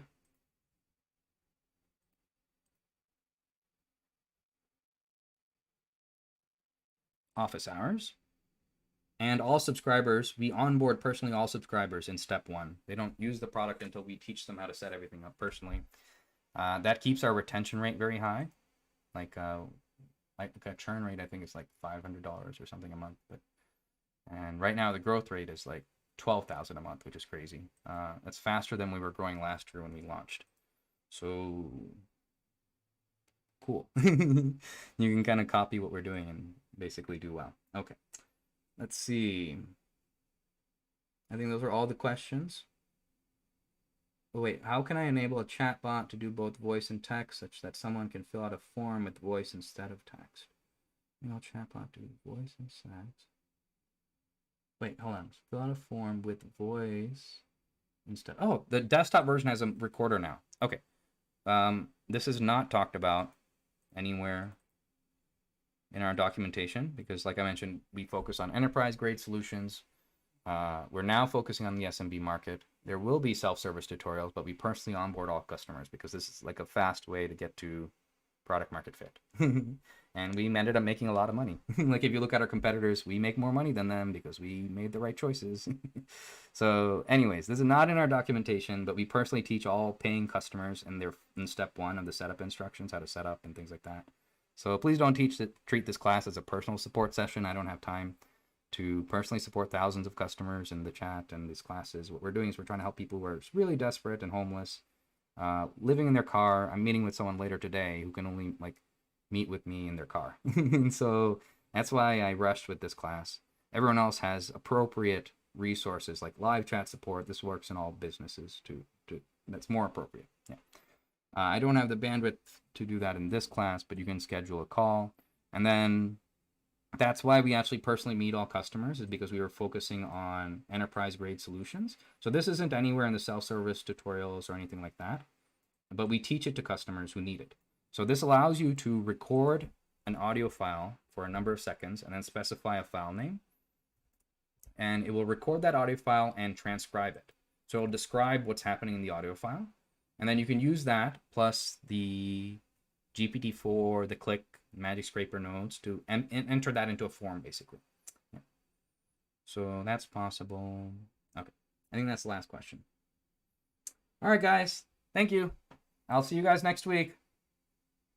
Have a good week.